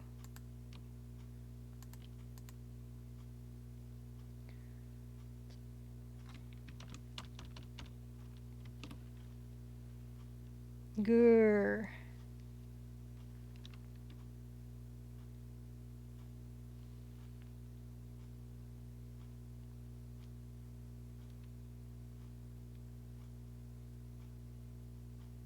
Okay, Sting1_JP thinks Geek was someone focused on a specific interest or area. And Dragon Trash, I've heard that as well, where Geek was someone like a sideshow person, like a person who was in a sideshow, that type of thing. I have heard that one too. Oh, Sir Biddle believes geek these days seems like a trendy thing versus nerd, who's a passionate person. And Jim Plays Games brings dork into the conversation. Yeah, language is a living thing. Language, yeah. So I mean, it's what we make it.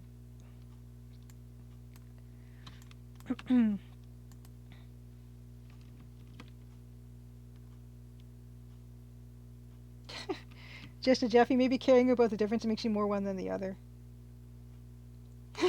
Are geek and nerd synonyms in the Crimson Diamond? I'm pretty sure I have not put either of those in the parser dictionary. It doesn't come up. I don't know if that was a thing in 1914. Maybe geek was.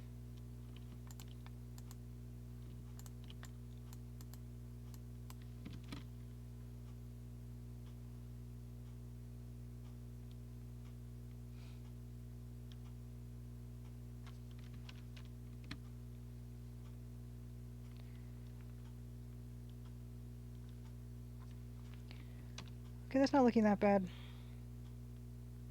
I kind of wanted to get around to animating his arm.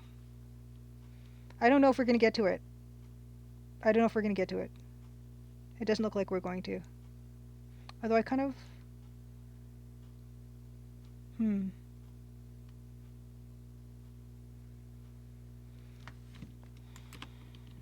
I kind of want to add firelight glow to his boots.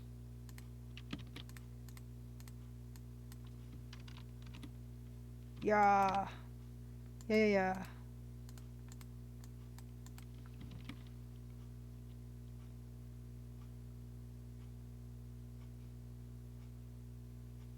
Oh yeah, Davor, I was thinking no more than 2 or 3 frames of animation. Absolutely.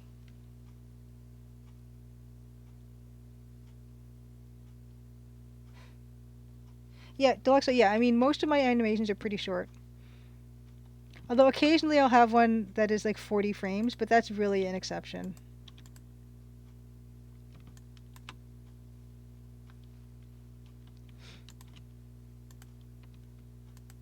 That's another beautiful thing about working at a low resolution is you can get away with a lot of stuff.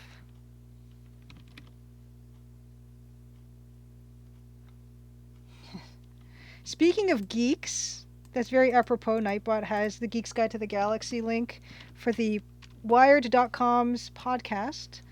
And I was interviewed about adventure games by David Barkertley, the host, and Kurt Kalata, the writer of The Guide to Classic Graphic Adventures, was also on that episode. We had a nice little talk.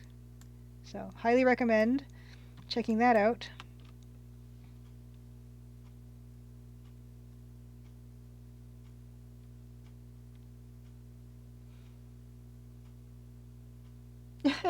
Oh, Cosmic Void 3, you're playing, yeah, you're playing the, Cyberpunk 2077. The funny thing is about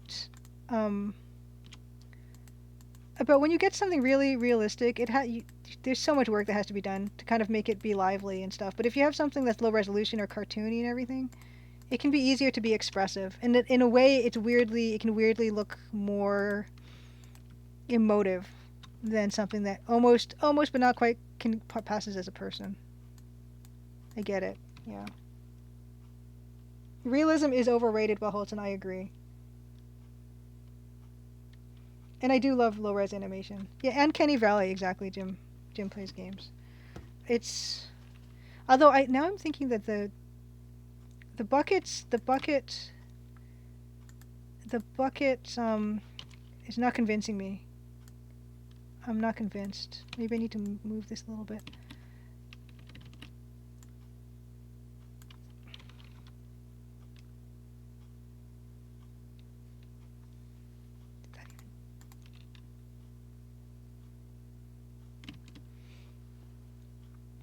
All your happy memories are low res, criminal. Yeah. I might be with you on that. We talk about that a bit in on the class on that Geek's Guide to the Galaxy podcast. Did that even do anything? It didn't. It should have.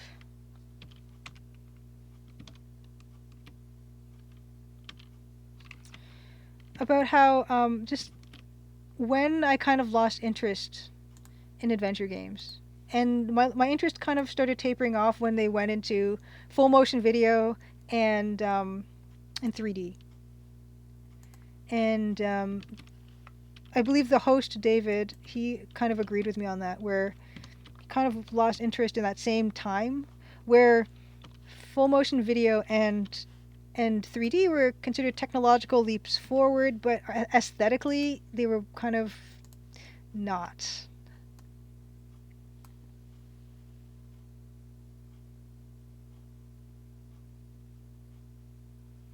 Yeah, Art Burkles, I'm gonna like take away some of the lighting on the top for sure. It's not gonna be this way the whole time. Although I'm trying to shift this up 1 pixel and the lag is making it not want to do that, which is kind of bothering me. But I feel like it's the perspective on it is a bit too much right now. Um, and that's kind of, I think I'm gonna flatten it back out. It's not working for me in its current state. Oops. Although that's not bad.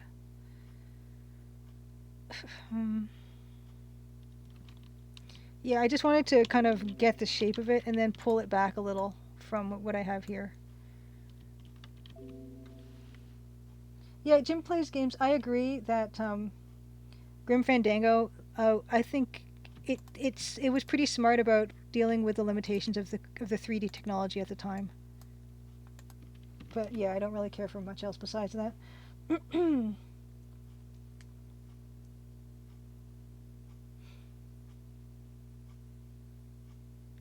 No, Jim plays games. I'm pretty sure that the creators of those games, they did not expect EGA graphics to be still be used in the current era. Dragon Trash, you think FMV games have aged well? Well, I think nowadays people are making FMV games now with current technology, and I think it's a lot easier to make something that looks pretty good.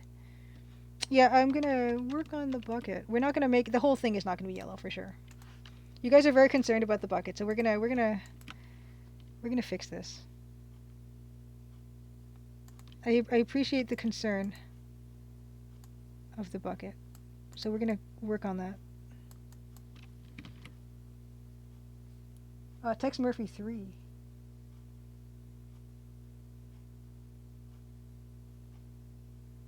Yeah, as well. I guess the actors. Yeah, I mean they didn't often get like movie actors or TV actors. Yeah, the polygonal stuff, Dragon Trash. I agree. I was never a fan of that 3D polygonal or polygonal look either.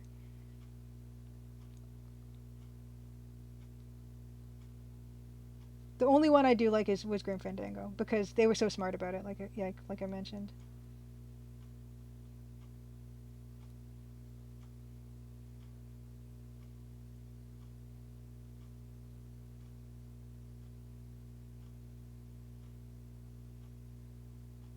Tanda, yes, yes, we can definitely name the bucket. Although, yeah, I'm wondering the color. I don't know if I want to introduce another color. I saw mentioned this red color potentially on the bucket, on the other side of the bucket. I'm not sure. We can play with it, see what we think. Oh, that's not altogether awful, is it? It's not bad. That is not bad. Buckaroo.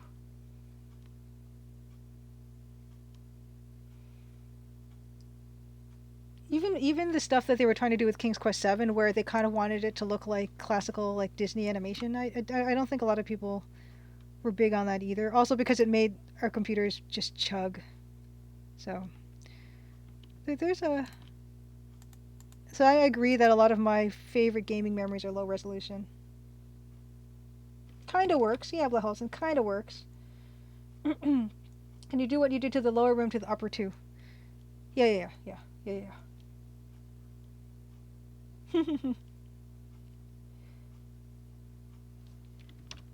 Starship Titanic was another game I did not play, but I hear good things.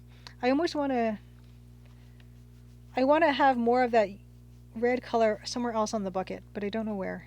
Would it be kind of like reflected light over here? We're getting really fancy with it now. No, that's not working. Nope.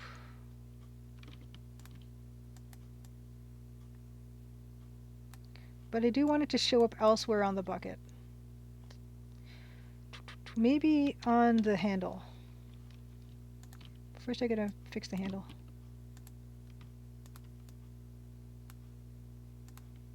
Yeah, I think what we'll do is we'll make the handle thicker.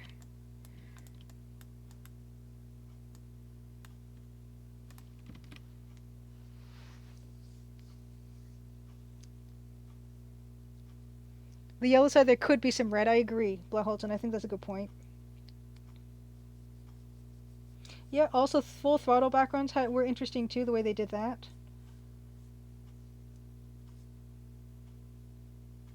Yeah, there are recent Sklo one. Yeah, there are recent FMV games. You mentioned Contradiction, Late Shift, Dark Knights with Poe and Monroe seem good. I have not played any of that, but I think it's an interesting area now, for sure. I think the technology is at a point where it can be done. So I still don't think it's a style that I'm that interested in, but I just for those people who like it, it could be done a lot more effectively now for sure. That's not bad.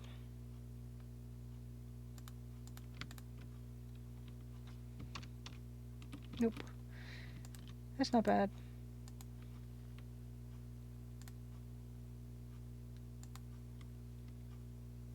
Nope, no, don't mind that. Don't mind that at all. And what I might do, yeah.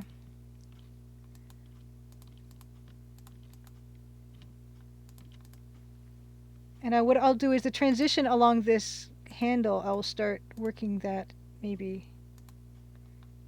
Look at it's going to be so beautiful, you guys. It's going to be the nicest CGA bucket. I mean, nicest EGA bucket there ever has been.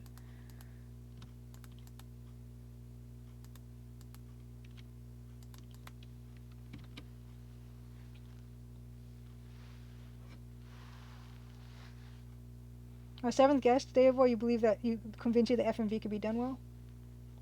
Hmm. Hmm. Yeah, didn't Francisco Gonzalez make some sort of FMV jam game as well? Oh, there's an FMV Mist-like game called Obsidian. Hmm.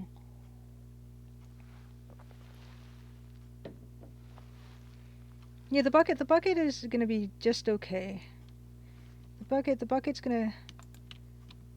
I think the bucket. If we just make the bucket look really good, that's all anyone's gonna look at for the 3 seconds that this is on screen, and they won't see any. We might not even have to animate this, right?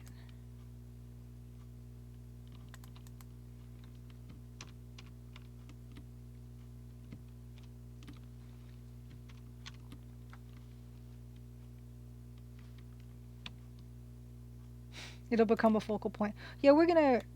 I think I'll add more contrast to the fish eventually, but there's no reason why.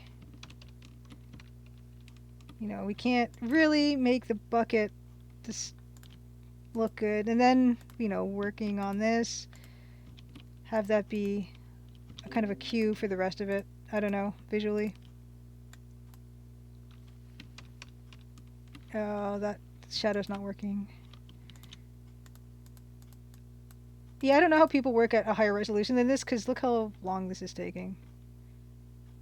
Mm.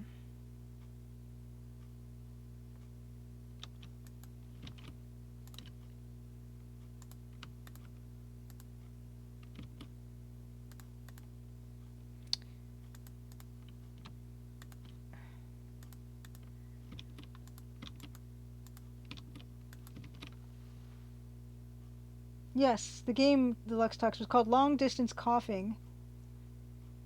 And Space Quest Historian made the game, and Francisco acted in it. Nice. It was FMV. Excellent. Excellent.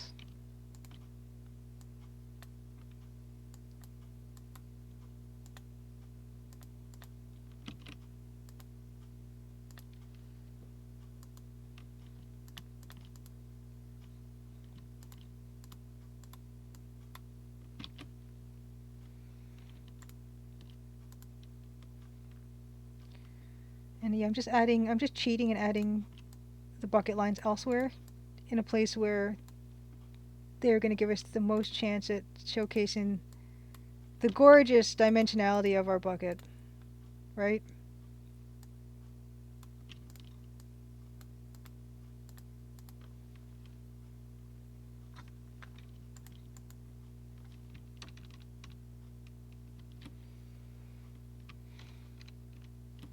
And yes, this beautiful shadow transition here is going to really sell the bucket.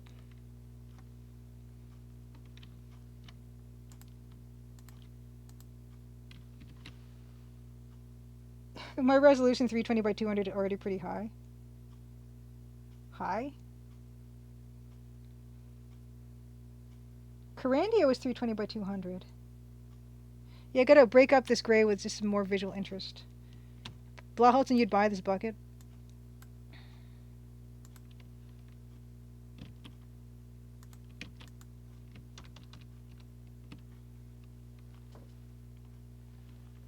Let's see. Oops.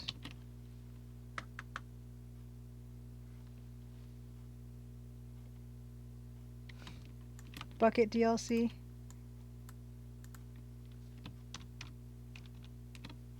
Ooh, that line is not working. I think we're gonna probably call this at 10:30. Because yeah, I still have that the milestone deadline to complete chapter 4 in, and as much as I'd like to work on this bucket for another 4, even 5 hours, we probably could stand to leave it and just come back to it with fresh eyes.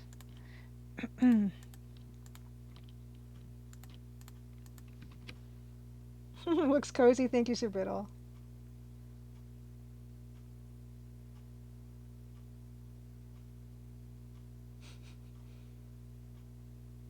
Yes, Karasalash. Fresh eyes, fresh computer. It's gonna be a whole new world of everything. It's gonna. I don't know if I'll get around to making everything work. I would like to. We'll see.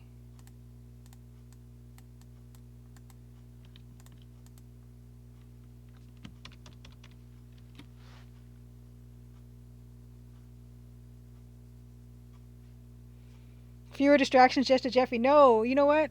The more distractions, the better. The reason I'm streaming all this is I want, I love seeing you guys come into chat and just hang out, talk about, difference between nerd and geek, talk about FMV games, past, present, future. There's been a lot of benefit in streaming and getting feedback on buckets, all this stuff. So no, I actually really, the more people, the more the merrier with this.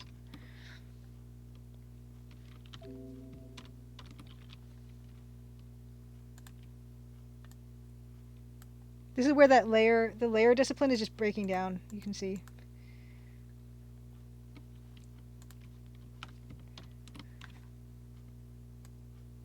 And of course, Dan's not here, but I will mention Dan always tells me I owe him a Diet Coke because this was his idea, streaming.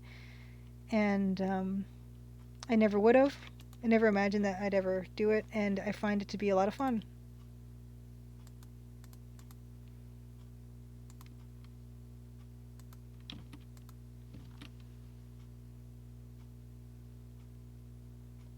good. I'm glad Jim plays games like this cheered you up. I don't know what the 100 is. Hold on. Was that like? Oh, I don't know why it's a different color. Oh, 100 bits. Thank you. Thank you. I don't know anything about how these things work. So thank you. Um,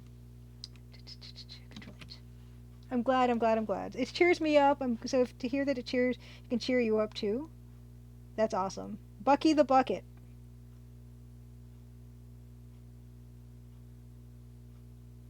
Oh, I know Cosmic Boy 3. I don't. He drinks Diet Coke, and it's not my favorite beverage. Just a Jeffy wants to know, how do I feel about people streaming my game? Seems like a contentious issue for some devs. Um, well, for the demo, I'm 100% for sure. Please stream the demo. If you're a streamer, I would love to see it. Tell me that you're doing it because I want to come and watch you do it if you don't mind. And as for the full game, I also really would be thrilled if people did stream the game because I think players, if they're interested in something, like they might start watching the stream, but if they feel like they want to play it, I think there's a chance that they might stop watching the stream and want to experience it for themselves, potentially. So I don't mind at all. Whatever kind of gets more eyes on the game potentially and interest. So I'm cool with it.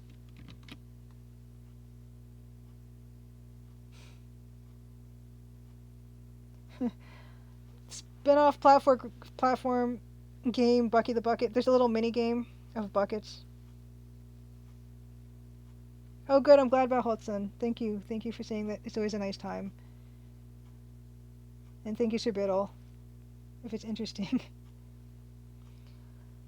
How long is the demo? It's about an hour, I guess. Hour of playtime, hour and a half, maybe. After the dinner scene, there is you might be on there another 15 20 minutes depending on how much you wander around. Okay, Jim plays games. Also, if you've decided you want to play a game, you're watching, you'll stop watching so you can play it yourself. Yeah, so that's the hope. And you know, when you're developing a game and you know, anything that increases visibility is a good thing, I would say. I would never discourage it.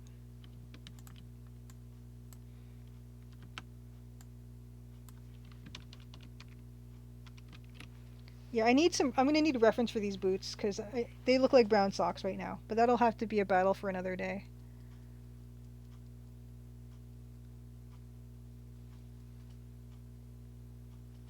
Okay, Dave, will you play the whole thing? There would have been an ending that would have been pretty clear had you gotten to it. So you will know when it is over.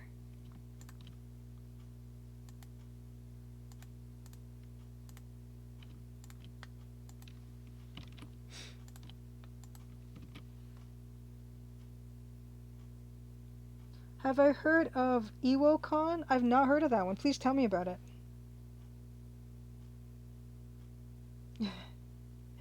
I'm always interested to learn about more cons and stuff. I don't know that one.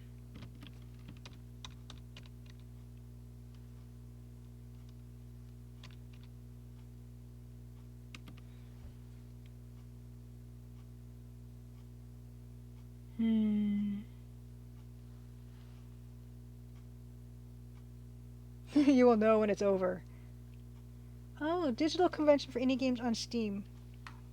I will look this up because I'm always interested in that type of thing. Let's see. EwoCon. EwoCon? EwoCon. Cool. Oh, I completely misspelled that. There's also something called IowaCon, like IOACon, if you're interested. EwoCon. Okay, here we go. Thank you, thank you. Thank you, thank you. Cool, cool.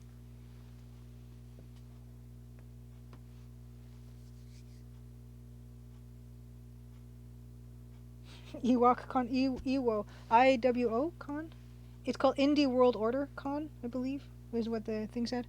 Okay. Yeah, the boots are really not happy about that. Now his legs are looking tiny again. You know what? Maybe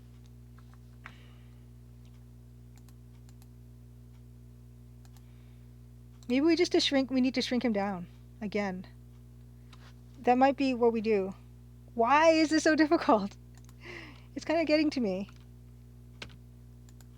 It's kind of getting to me. Why is this happening?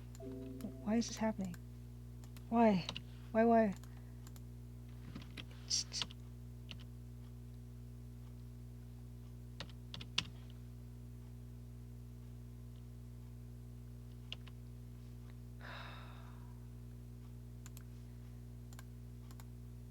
Now his bottom half looks tiny again.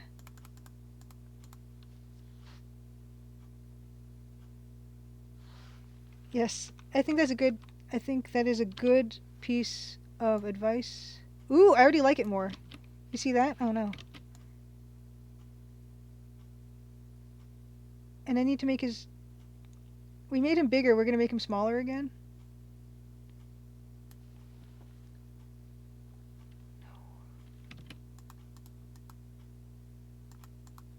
Yeah, I'm gonna call it soon. We're at 23. Yeah, it's... This guy. It looks weird to me. Am I looking at this for too long?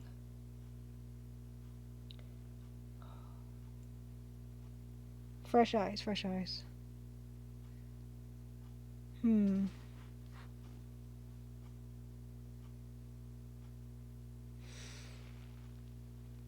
Yeah, he looks uncomfortable.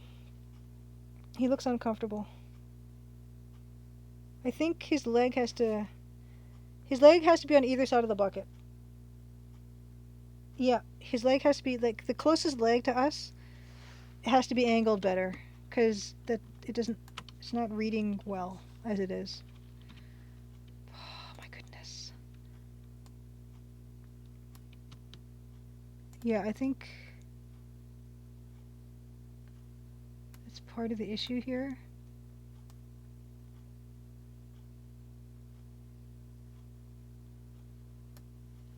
And then moving this foot down.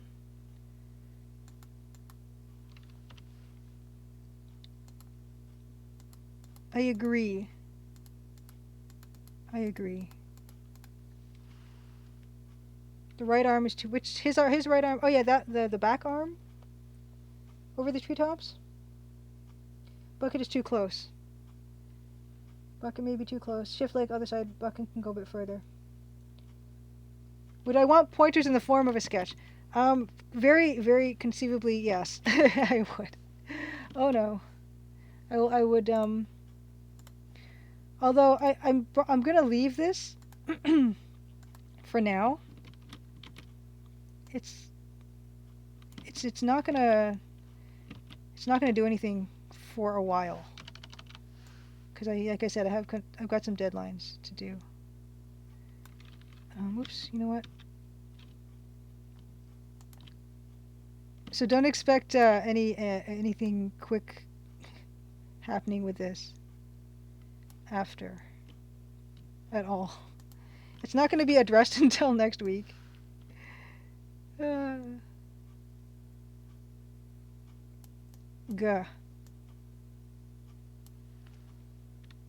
We'll leave him like this. Okay. Oof, you guys. Yikes. Okay. Did we make progress? The bucket looks a lot better. This is true. We didn't actually end up animating anything.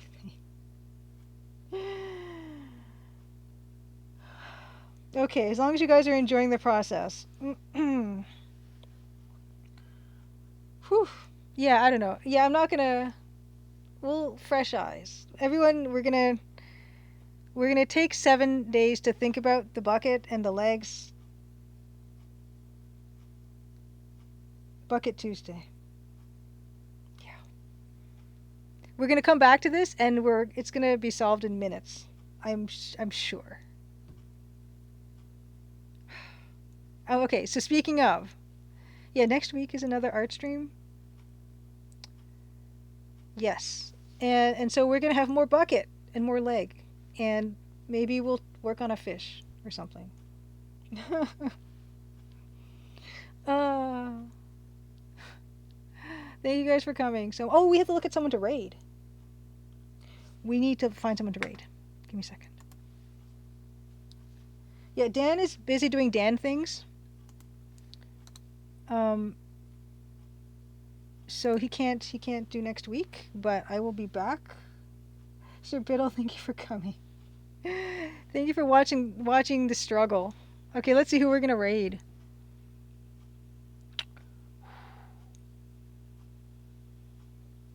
Who are we raiding? Thank you guys for coming so much. Good night, Dark with Shades, Karashalash, good night, Tanda, Blaholtzen, Cosmic Void 3. All you folks, thank you so much. This is always a lovely time to be had. We did it! Yes, Dave, we did it. Sklo, good to see you. Good night over the treetops. Art Burklaus, thank you. Oh my goodness. Eden Waith, good to see you. This was all your fault. Again. Let's see. Renaissance is still playing La Mulana. Taco is playing Taco Adventure is playing What Remains of Edith Finch, which I have been interested in. Okay, let's rate Taco Adventure with Edith Finch. Yeah, Tonda, how long has Ren been playing La Mulana? I know nothing about that game except it looks extremely complicated. Sir Brittle, Edith Finch is great. Okay, we're gonna have a peek at Edith Finch. I'm not gonna stay around too long. I need to eat something. I need to get to other types of work, but I am interested in seeing a little bit of Edith Finch because it's something I've been wondering about. Good night, Crominal. Thank you for coming again. Okay, cool. So, eating is kind of eating's pretty important sometimes. Raid. Oh my gosh, this is a little bit laggy. It's very laggy. Taco. Adventure. Okay. Thank you guys so much for coming. See you guys next week for more bucket leg action. Okay.